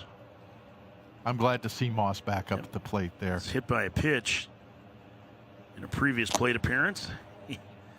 Swings through 94, nothing in 2. Yeah, I had Mercurius at a non-PG event up to 94, so 95 is right there. But this is just looking at him, right? Like he looks like an athletic guy. This is a great matchup against, great test against a good hitter like Moss. Wrap back through the middle, diving stop. It'll be an infield single.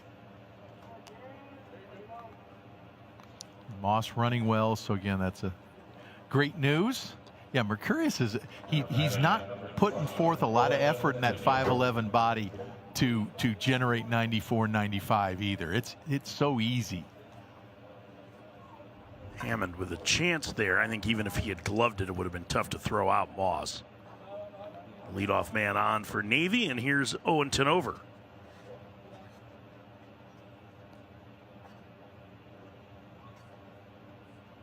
First pitch to the Indiana committed catcher, takes inside 1-0.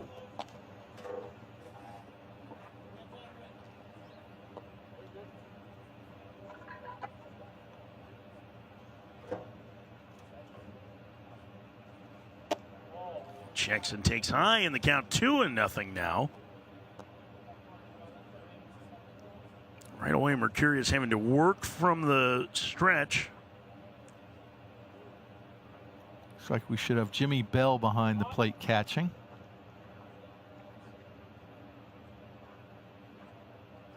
And a timeout here. Tanover will reset.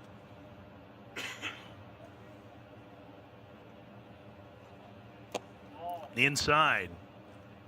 Should be 3-0. Scoreboard says 2-0, but went with the right on our score bug here. Went with the 2-0 change up there.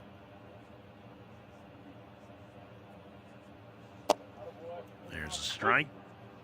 3-1. Took something off that fastball to get it over. I like that taking something off a fastball is now 91 miles an hour. Right? I was smiling at that. Foul tip. The count is full. I just can't get over just how powerful these kids are. 3-2 the count. The pitch. Chopped foul. I mean, I remember a decade ago when Kumar Rocker threw 98 and everybody was like, Kumar Rocker threw 98. It was like, oh my gosh, he threw 98. And now it's like, 98. With me when he touches 101. And with all due respect to Kumar Rocker, that 98 got hit for, 95, 98 True. got hit. It was the hammer breaking ball he had that was really that was a great pitch. Yeah, but he had one of the easiest to hit mid-90s fastballs I remember ever seeing at that age. But yes, when he started going to that power slider, probably would call it a sweeper now, but that's when. And I hope he's getting back close to health with the Rangers. He is in the process of coming back. Yeah, he had Tommy John surgery about a year ago, and I believe either just did or is about to get into game action. Yeah, I think I remember reading something like that. But one of those kids and families you root hard for. Hope to see him in the big leagues soon. Pitch down and in the count 1-2. Yeah, just a terrific kid.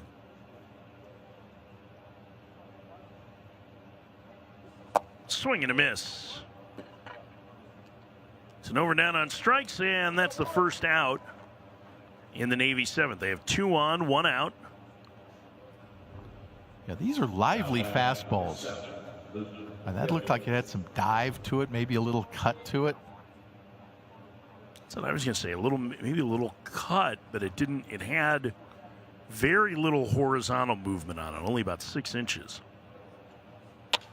When floated into shallow center field, a base hit for Luke Billings. Runners will move up 90 feet, and the bases are loaded with 1 out for Navy here down a run. That's about as soft as you can hit a ball and get it out of the infield. 71 miles an hour. Got jammed, didn't break the bat, but the important thing, Luke is on first base with a single, and bases loaded. For Ethan Bingaman. We've got a situation here. Bingaman has already thrown 2 innings in this game and had 1 plate appearance. Takes a ball outside, 1-0. He stepped in as playing first base now. We had a lack of first baseman on the Navy team. When Bingaman came off the mound, he solved that problem. Swing and a miss. That was a changeup. Right on right changeup, yeah.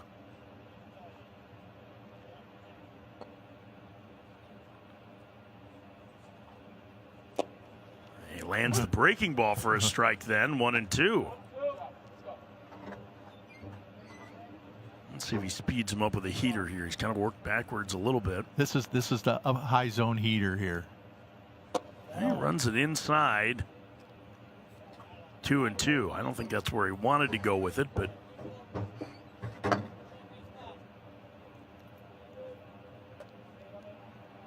here's the 2-2. Up and in, and the count is full. Changeup has eluded him. He's thrown 1 good one and a couple that he just kind of is. I'm just glad turned over too much. I'm glad that was a changeup, because that would have got on him if it was a fastball. 3-2. Wrapped foul.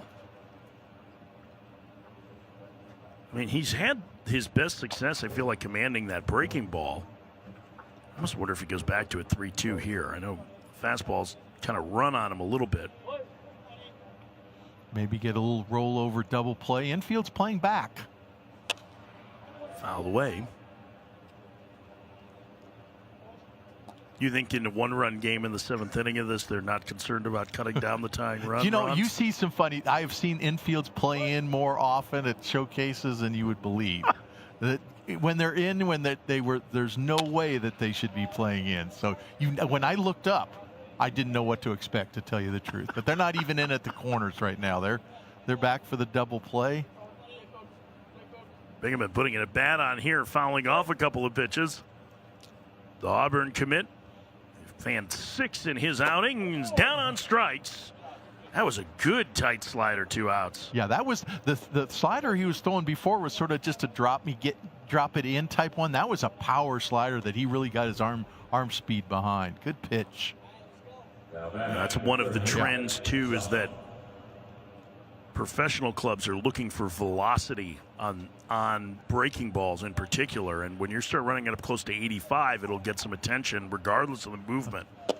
I'll tell you, I've been looking for velocity in breaking balls for 35 years. I mean, that's a key element on any breaking ball. I think it's become more at the forefront over the last decade, I would say, as opposed to, I think, even sacrificing some shape for velocity in some instances, if that makes sense. Yes, it makes perfect sense. And a lot of times you'll see pitch, and this goes back before me in baseball, before you. You know, when that big breaking slow curveball, it's hard to command. It's also easy to hang. And if you have a kid who's throwing a low 70s curveball, shorten that up and firm it up is the goal. It's also easier for a hitter to pick up because you can see the pop when it's that high. It's the guys who have really good ones that are the slower pitchers are the ones that they don't really pop. It's like they spin real quick and then slow down on the way to the plate. Swing and a miss. It's another good slider there. That was a really good one. Eddie Zahn now is the count even 2-2. Infielder headed to Miami. His Canes national helmet on. And with the bases loaded. And he takes up and in, and the count is full, and the runners will be on the move with 2 outs.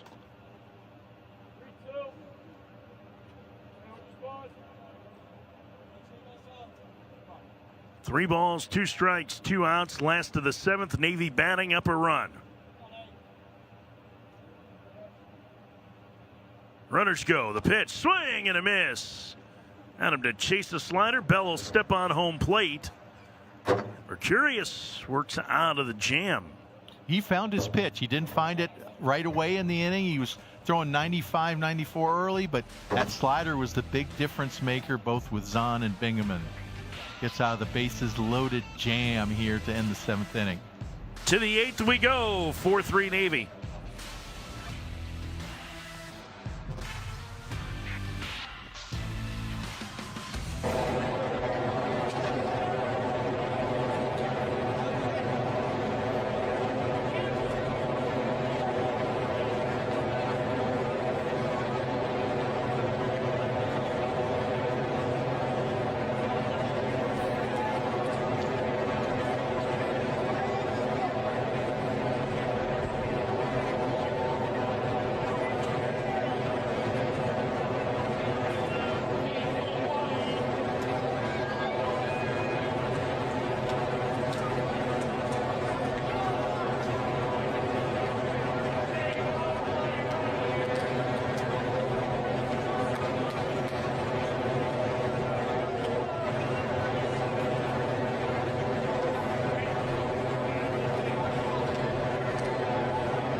Happy 4th from those of us at Perfect Game.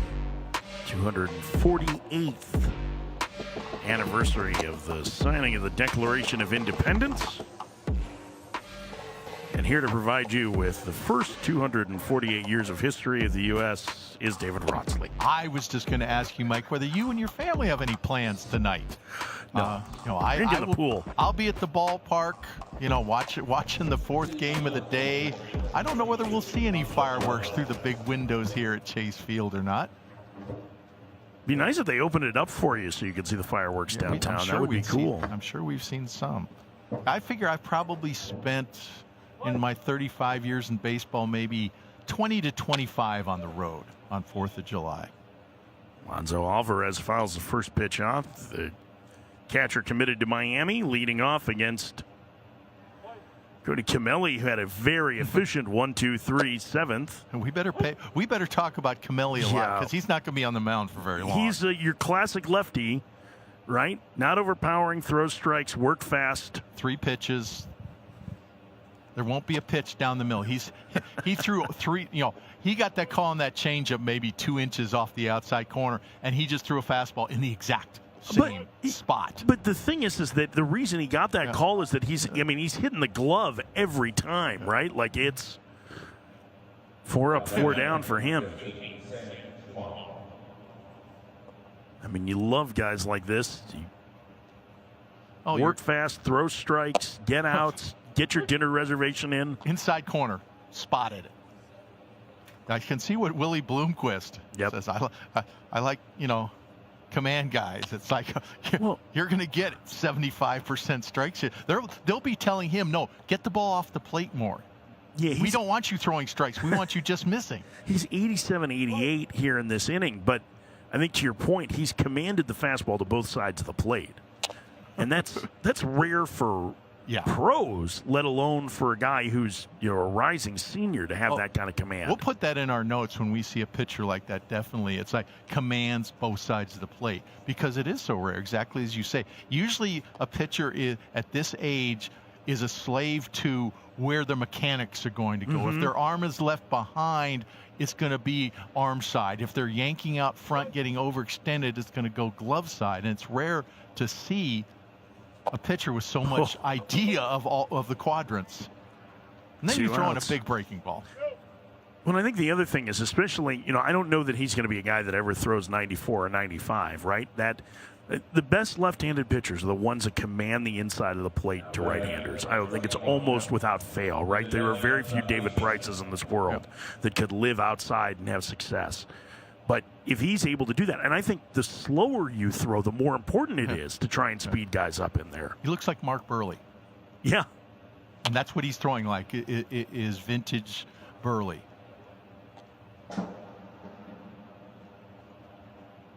Yeah, I remember back when Burley was a draft and follow out of St. Joseph Junior College, and he was signed by the White Sox. And I was working with Baseball America then, and I was talking to the White Sox guys, and they said, just put him in your top 10. I'm like, I don't even know who he is. They said, just put him in the top 10. He's going to pitch in the big leagues next year, and you'll look good. And I'm like, if you say so, I did. So I put Mark Burley that year in the White Sox 10, like number 8. And he was pitching in the big leagues the next year. 14 straight years of 200-plus innings. And, just a terrific pitcher.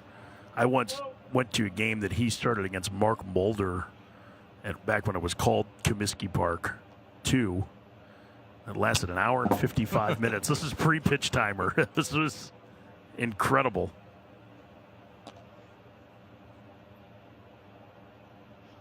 He was your getaway day dream. 2 no-hitters, including a perfect game in his career. Yeah, and I hope Cody Camelli and his family and the baseball people around him appreciate that Mark Burley comp right there, because it's... Boy, that changeup didn't miss by much. 2-2. It looked like a pretty good pitch. I don't know how he laid off it. I don't know. Baptista had a hit his first time.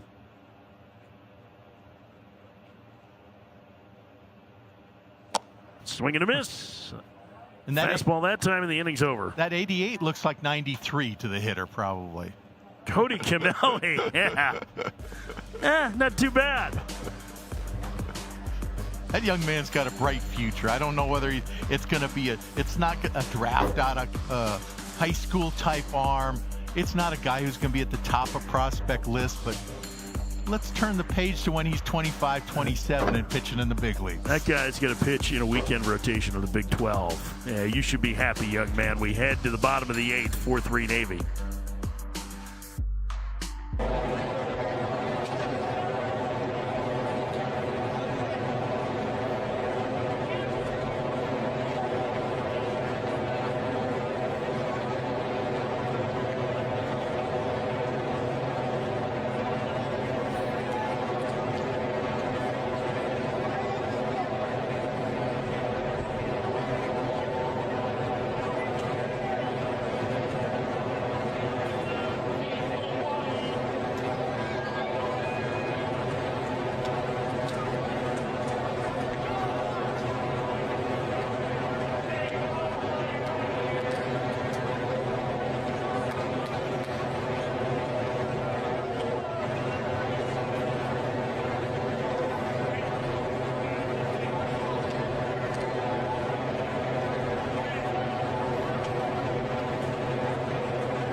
Bottom of the 8th inning of our 10-inning opener today. 4-3 Navy leading the green team.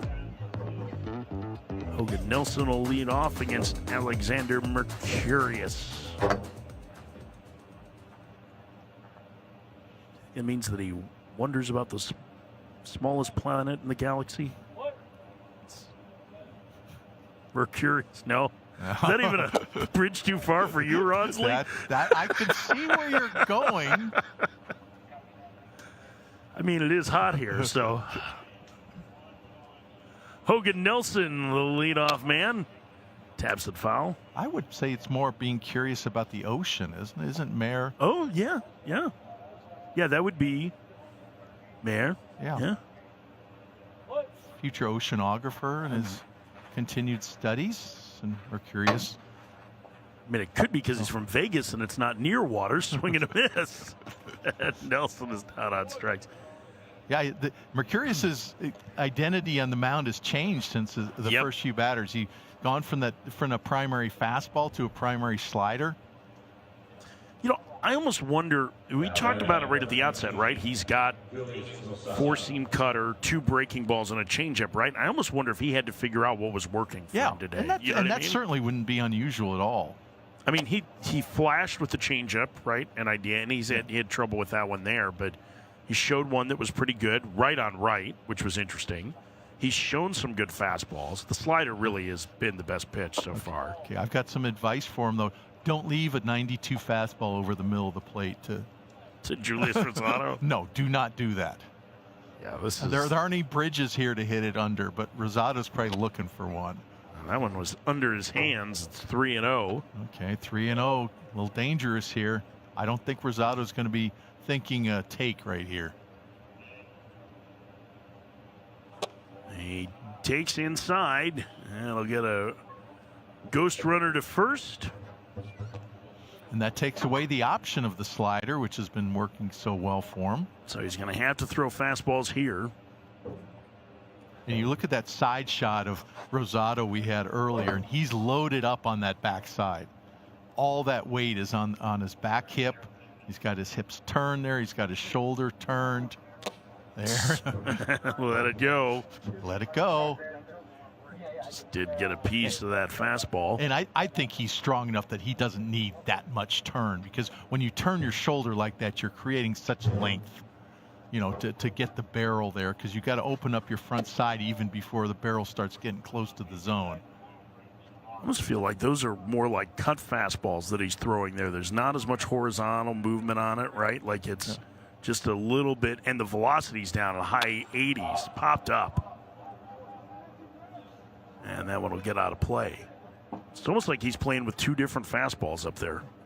And I don't know if that's intentional or not, but there's pretty significant difference in the movement there, right? I mean, 4 or 5 inches.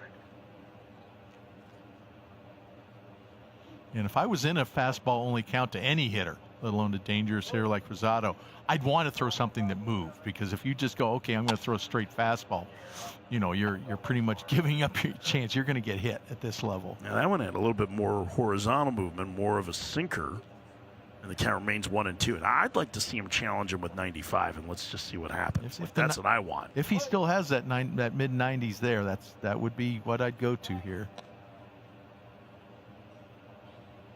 Check on the runner. That's Corville running at first. No surprise there. Upstairs, 2-2. Corville has, I think, been the ghost runner for games that he's not even playing in. He's been so frequently out of the dugout. He caught the first 2 innings, and he hasn't been in the lineup since he just catches, evidently. 2-2 rocketed to left center field, and on the run and making the catch is the left fielder. That's Joshua Campbell, who runs it down for out number 2. Nice running grab. That was 108 off the barrel there. Rosado just hits the baseball hard. I didn't even think he got all of that.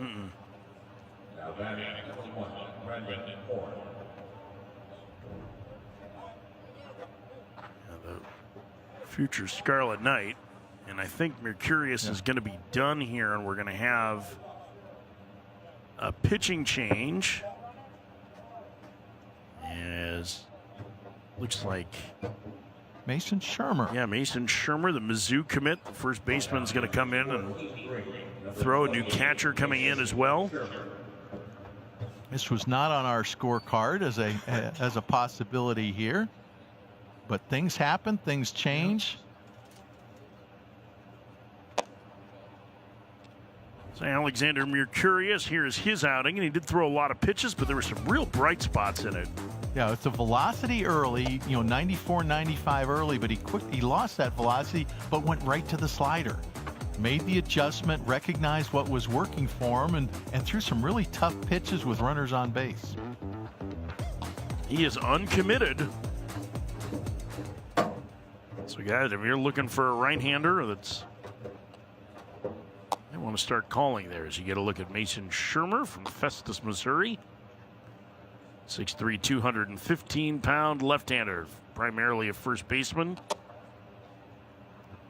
Set to go play for Carrick Jackson at Mizzou. Now, I don't know whether Shermer's going to come in and they're going to expand the inning, as we've seen in the 10th inning of a couple games here, where you'll bring in a new pitcher, empty the bases, let Shermer pitch to 2 or 3 guys, or whether this might be some sort of straight just reliever because of Mercurius's pitch count. We'll wait and see. It does not look like the runners are on base. Yes, here, yeah, so. we took the runners off the bases, so I expect Shermer to throw to 2 or 3 hitters here. Okay. And this because Van Wilner is going to pitch the next 2 innings, and so the Navy team with 2 more pitchers to go each of an inning, and again, these are scheduled 10-inning games. Yeah, the 2 pitchers for Navy, both secondary pitchers like Shermer. We're going to see Brooks Kellner and Luke Billings on the mound for Navy in the 9th and 10th innings. Brendan Horn will be the first hitter that Shermer faces. Horn committed to Vanderbilt. I don't think we singled him out earlier, but he made a nice backhanded play at shortstop earlier in this game. Pops it foul and out of play. And I mentioned how rare it is for a player to come out of the state of New Hampshire. And the only player I sort of idea Ryan McKenna, the Orioles. I think though he went to school. He lived in Maine and went to school in New Hampshire. It was one of those New England things. But I'm struggling to remember a New Hampshire name. Chris Carpenter. That's from a while ago. I should have known you'd pull out a good one. Chris Carpenter. There was a guy named what was his name? He played at Franklin and Pierce, the Double-A. Steve Hathaway, who was a New Hampshire guy. Franklin Pierce, which is a powerhouse small school. He was the first ever major leaguer out of Franklin Pierce. I think they had a second one in short order after it.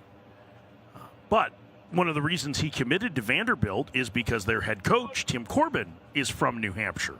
Okay. And that was one of the reasons why Horn gave for selecting Vandy.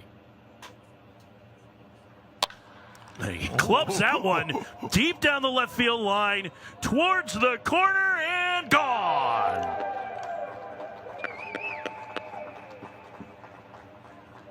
Brendan Horn keeps it fair. A solo shot. It's 5-3 Navy. That was not on my bingo card. Brandon Horn going yard 99 off the bat, hit it in the perfect place in the ballpark, down in the bullpen, and he got all of that one. That's a happy young man.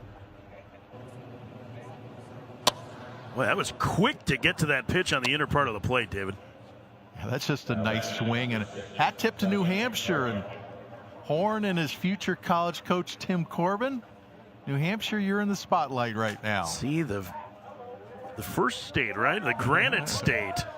I guess Delaware's the first state, but the Granite State, one of the original 13, on the 4th of July. So you're supposed to check my U.S. history. My brother and his wife actually have lived in New Hampshire virtually their whole life and have been there to visit them many times. Of course, beautiful. There isn't a flat place to put a baseball field in New Hampshire. Here, Bar Jam. I was amazed when I moved to the East Coast that you could go to beaches in New Hampshire. I was like, wait, what? There's a strike. 0-2.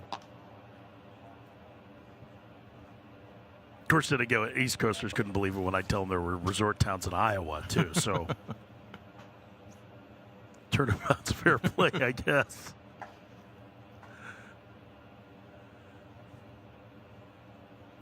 Barjam uncommitted. Takes down and in. It was the great Christopher Columbus High School in Miami. Has a reputation of being a good defender and hits the ball really hard. Not the speediest infielder. Yeah, that's a classic second base tools. I mean, Barjam is going to be an offensive second baseman at the next level. He's always hit the ball hard. Didn't hit it hard there, but a plus offensive player. Shermer out of the inning, but Navy extends the lead. And here's the big blow. A homer from Horn. Keeping it fair inside the foul pole. We head to the 9th, 5-3 Navy.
Get a look at Boston Kellner, who will pitch the 9th for the Navy squad as they lead 5-3. This is the first of 4 games today. Coming up in just a little while after the conclusion of this one, we will have maroon and orange this afternoon. And then later tonight, 4 more teams that will get their first game action. Purple, red, royal blue, and white. See, I got my colors down, Rons. I had been scrambling for a list on that. That white I think it's right. That white team's going to be fun. Yeah, they're loaded. They've got some really nice players.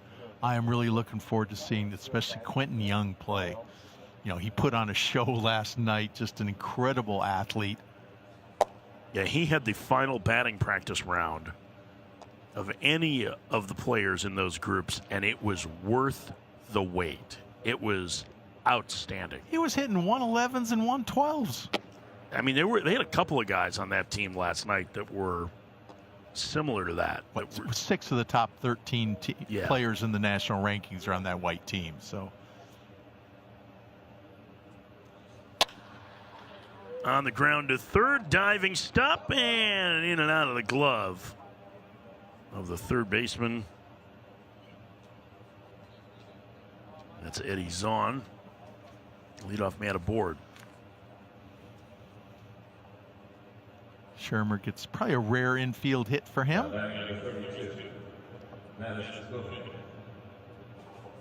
And here's Bubenik from the Czech Republic, the right-handed hitting catcher, struck out in his only other plate appearance today. First pitch is a strike. I think I said that was Zahn. Is it Zahn at third? It is. I just got glasses, and you would think That's that what the would lineup help. card. That's what the lineup card says. this could be 2. Short for 1, on to first, 2 outs. That's about as routine a double play as you'll see. Catcher running right at the second baseman. Horn showing off the arm there after the transfer at second, the shortstop. Clean feed. Okay, let's air it out. Feeling it after the home run. Yeah, Kellner, not a young man who does a lot of pitching. In fact, that's the first time we've seen him on the mound this year, but obviously an arm strength guy. 98 from the outfield here at the National Showcase, 93 in the infield, pretty much 90 in the off the mound. His goal, he has 2 goals, he said. He wants to be a first-round draft pick and to be a perfect game All-American. Swing and a miss, 2-2. Excuse me, 2-1. Well, he's playing at the right place now at Hamilton High School, and he's certainly putting up the performing there. He's having a very strong National Showcase.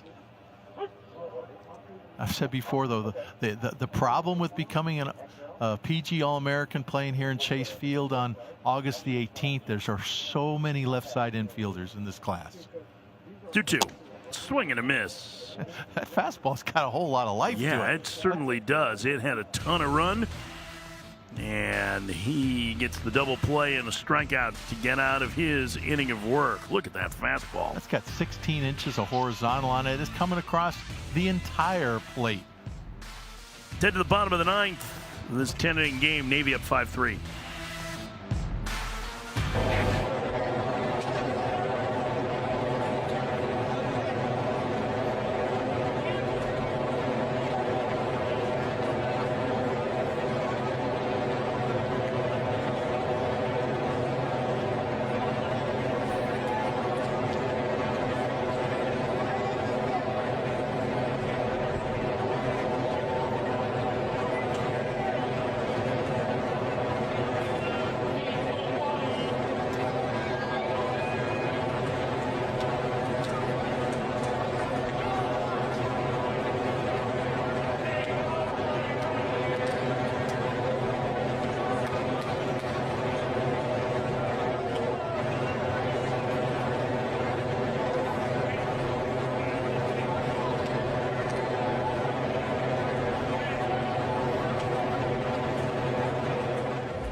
Van Wilder's the new pitcher for the green team. He'll have the final 2 innings for them.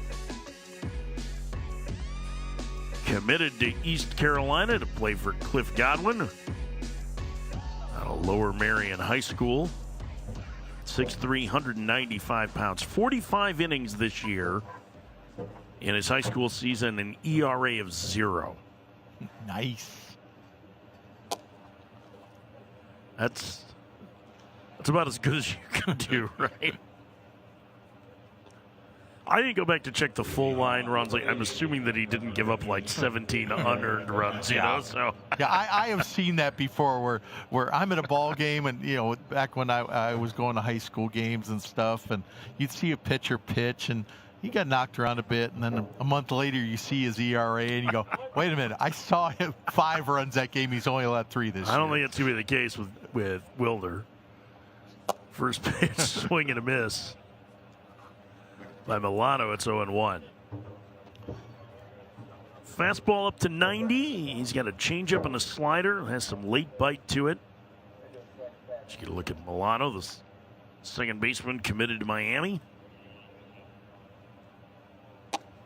Takes a strike, the slider. It's 0-2. We were talking at the break about pitchers getting better at ECU, and I think this will be the 3rd time in 4 years that they'll have a first or comp round pick, right? You had Gavin Williams in 21. That one popped up foul territory. Drifting back into fair ground to make the catch to the shortstop for out number 1. But it was Carson Wisenhunt 2 years ago. And he really improved when he was at East Carolina. And they ended up setting out his junior year there because of and did not pitch that season. Yeah. And then this year it'll be Trey Savage, who was, for me, I thought the best combination of polish and stuff among college pitchers this year. I saw his regional game, and he was overpowering for 6 innings. And that was coming off a partially collapsed lung. Yeah. And none of those guys you met. Gavin Williams he had some talent, real talent coming out of high school. But Wisenhunt and Savage, were not names by any means. And I love looking at schools that always make players better. And East Carolina is right near the top of the list. Dallas Baptist, I think I've even mentioned before, is a school where players go to Dallas Baptist and get better. That one low. It's 2-1. Yeah, I mean, Dallas Baptist developed this reputation of being a high petrol pitching staff, whether it was Wes Johnson there or Micah Posey, who's now at Florida State as the pitching coach. But Dan Hefner's teams can always rake too. And now Cliff Pennington, the former big leaguer, is their assistant and running the offense, the associate head coach. He was the Conference USA Assistant of the Year. And Dallas Baptist that program is really, really good. Ryan Johnson on the mound. Their starter will be a high pick in the draft next week, probably 2nd or 3rd round. Wilner with a little unusual arm action there. He's really hiding the ball, kind of almost mid 3/4, short slot. To third. And a nice strong throw across the diamond for out number 2 by Hammond. The one thing when I first saw that arm action, it's like, is he going to be able to get over his slider? And he did a good job on that pitch of getting over it and out front with it. Because sometimes you get that really compact arm action and you can't get out and extend it over your breaking stuff. But Wilner did a good job on that one. 2 outs for R.J. Machado. Uncommitted infielder.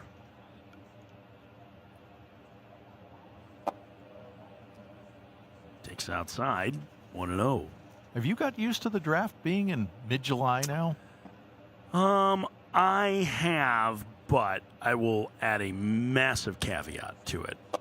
Swing and a miss, 1-1. I don't deal primarily with amateur baseball. Okay. So while I do a lot of college and obviously work with you guys, it's not my primary focus. And so I think if I were an area scout or a scouting director or someone at Perfect Game or in college, I would not be used to it yet. Oh, no, I'm still a mess with it. I mean, for 25 I'd say 25 years of my life, plus sort of another 5. The draft was the most important part of my professional life, both from working with Houston and moving on from there, and being on TV with it, and the guessing the picks, the mock drafts, and it was the center point of my professional life, and it was in the first week of June. That's just when it was. It's like all of a sudden Christmas is in mid-January. No, you can't do that.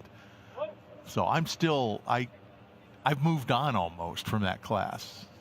And, especially with National Showcase being before the draft, it's like, oh, no, I've dumped out 24. I'm thinking about 25. I was trying to think of the draft and the Bryce Rainiers and the Cam Camonets and the Connor Griffins, and I was struggling with names. I've already gotten rid of them. I'm on this class. Oh, we're here on Van Willer, who was very good in his 9th inning. We head to the final frame, the 10th, 5-3 Navy.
We head to the 10th. Luke Billings will pitch the 10th inning for the Navy team. Final inning of competition for these two squads before they head on to the rest of their summer ball programs, more showcase events throughout the country. And Luke Billings is probably the one player in this class, certainly the one player at this National Showcase, who could realistically go out in a 9-inning game and play a different position and play it well. Just not go out there to hold down the dirt or the grass, but actually play it well at all 9 positions. Billings has caught and played right field in this game. And now pitching the 10th and firing a strike at 92. A sinker running back over the outside corner. Okay. Yeah, Mike, isn't it nice to be athletic? I wouldn't know. I mean, I do think, Ron, this is a missed opportunity. We could have had him do 1 inning at every position defensively here today. I think we may have done that. I can't recall who it would be, but it sounds like something we would do. If he makes the All-American game, I think he has to do that. Yeah. I think it's something the player has to come to you and say, hey, can I do this? And it's a player you have a relationship with. And remember, Billings is uncommitted. Dubovnik takes low. Dubovnik is committed to University of Miami. Another wow factor national team member. And he takes inside. That nearly hit him. 2-2.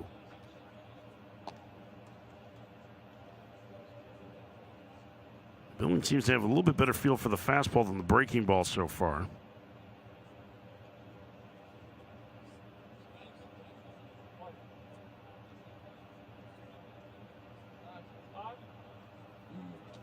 Time called, and we'll get a quick reset here. Swing and a miss. And the leadoff man gone in the 10th. Span the zone on that power 84-mile-an-hour slider. Take another look at that one. Billingsley looked like he dropped the arm slot a bit. Got plenty of sweep on it.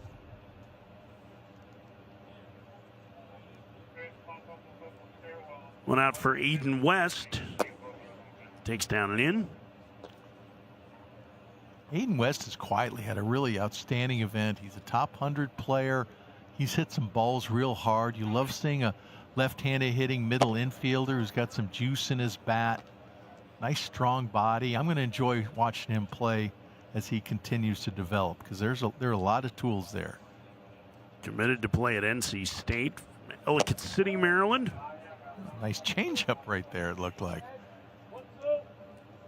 Had a good story about when he committed at NC State. He called Elliott Avent. You know, they're a big NC State family. His grandfather was called strike 3, 2 outs. His grandfather played both baseball and football at NC State, was a quarterback there, and so NC State was kind of at the top of mind. And he called Elliott Avent, the great coach at NC State, as you get a look at this called strike at the outside corner. Calls him to tell him he's committing. Avent's at a bookstore getting ready to check out, and Elliott stops the clerk and goes, wait, I got to take this. This is important. That was his commitment phone call. And if you know Elliott at all, it's so on brand. Like, that guy's the best. The 0-1 to Sebastian Norman. His third plate appearance today. He takes a strike. It's 0-2.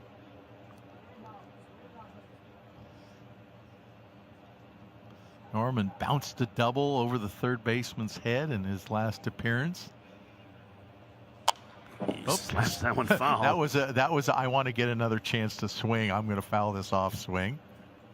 Got 93 right on the outside corner.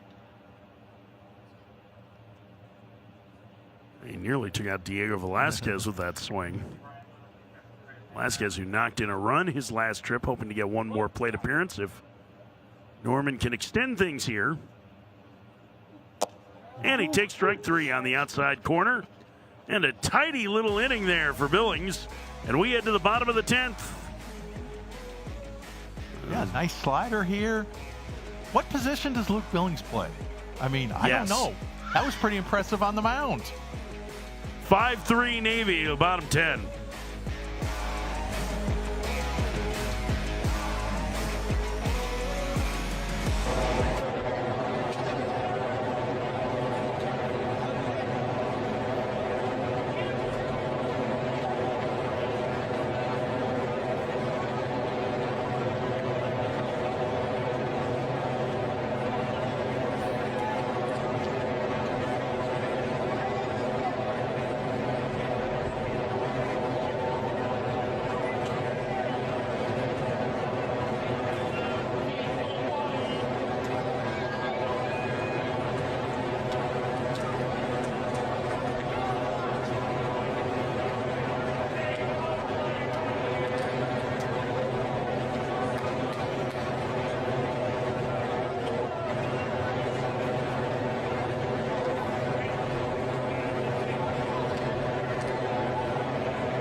Tenth inning. Navy leading Green 5-3. The last chance to hit for the Navy squad. Van Wilner's second inning of work as he will close out the tournament for these two teams. Navy's already clinched a hard-earned victory today at 5-3, in case you're keeping score.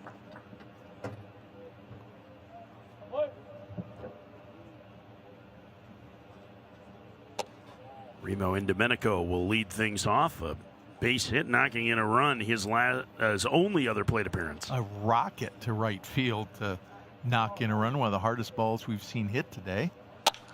And he clubs that one deep right field, going back on it and making the catch on the track is Joshua Campbell. And that's out number 1.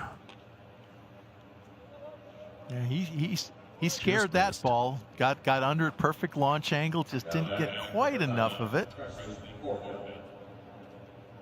And a little thin off the bat, 92 miles an hour, and Campbell had a beat on it the whole way. And here's Corville. Yeah, left field stands have been much more receptive to the long ball than right field so far.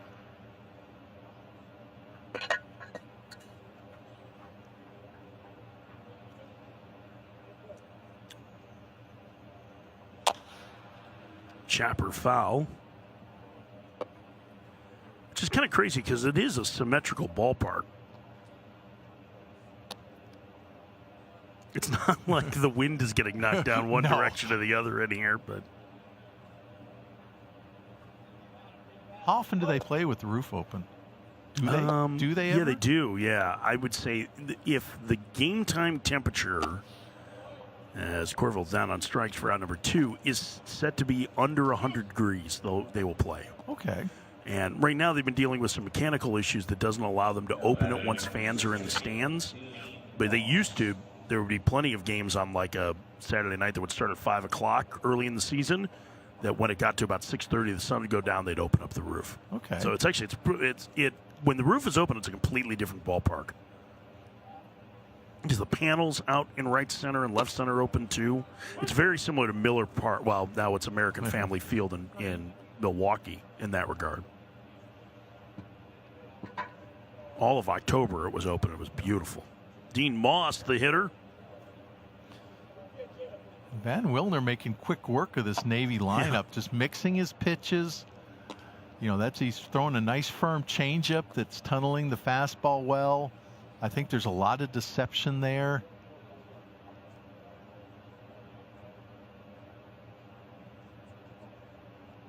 Shaking off a couple pitches. Moss has no idea what's coming. It's the slider.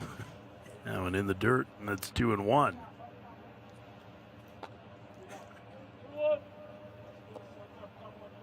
(5-3) Navy leading with 2 outs in the bottom of the 10th. And this could be our last hitter. For Maroon and Orange get going at noon. That's the scheduled time as of right now. And that one popped up foul deep down the right field line. I think it'll reach the seats. It will.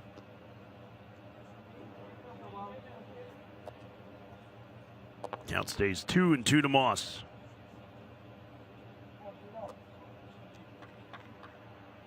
Miller's got a towel out there to wipe off the sweat. It has been surprisingly muggy in the valley here the last week or so. We've actually gotten some rain, which is really unusual in June and first part of July. There's a derecho down in Tucson or something, or Haboob. Well, Haboob is a dust storm. Yes, yeah. the Haboob was down. No, the Haboobs I've been have had rain in them too. They're one of the most spectacular things I've ever experienced weather-wise. Yeah, we've had monsoon came early this year is what it felt like. So normally it's, I would say, Memorial Day to the 4th of July is the hottest part of summer. This is a rough estimate. And then after that, the humidity cranks up, which means the high temperature comes down a little bit. But it has been humid, yucky here in the mornings. 3-2. Ripped foul. Yucky is actually a meteorological term. You're talking about somebody who lives on the South Carolina coast, where we had heat indexes last week in the low 120s. Yeah, hang with them. 98 degrees with 80% humidity days. It's the problem with the low country, right? Is that there's no breeze that comes through. At least you have the beach. 3-2. Outside, and so the count will reset to 2 strikes. And Moss will get only fastballs here. First base runner of the Wilners allowed since the first man that he faced. Got a double play to get out of that last inning.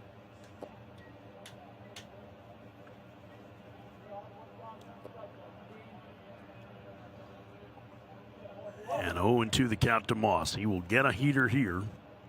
And he's a fastball hitter, so this will be interesting. Rolls a foul off his foot. It was after he got hit on the right knee earlier today, and now he fouls it off the right foot. I hope that for his flight home or drive home that he has a couple of ice packs. But see, that's something with Moss, with his hitting style. He's gonna have to endure as long as he hits like this, right up on the plate, and then striding open, and his swing type, the rotational upper body, he's going to hit balls into that front foot, and he's going to get hit by pitches with where he lines up on. He taps in out of the batter's box here. Watch his lead foot here in his load. He's tapping in at the plate. He clubs it. That's what he wants to do. I think that one's going to go foul. Yeah. but that's the goal of his swing. He had 3 bombs just like that at the 17U. But that's his focus. But part of the residual is going to be he's got to protect his legs.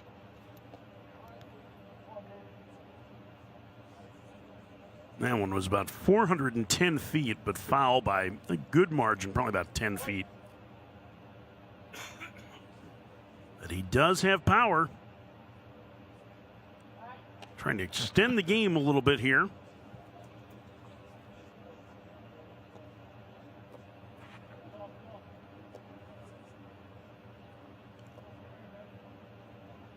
Count still 0-2.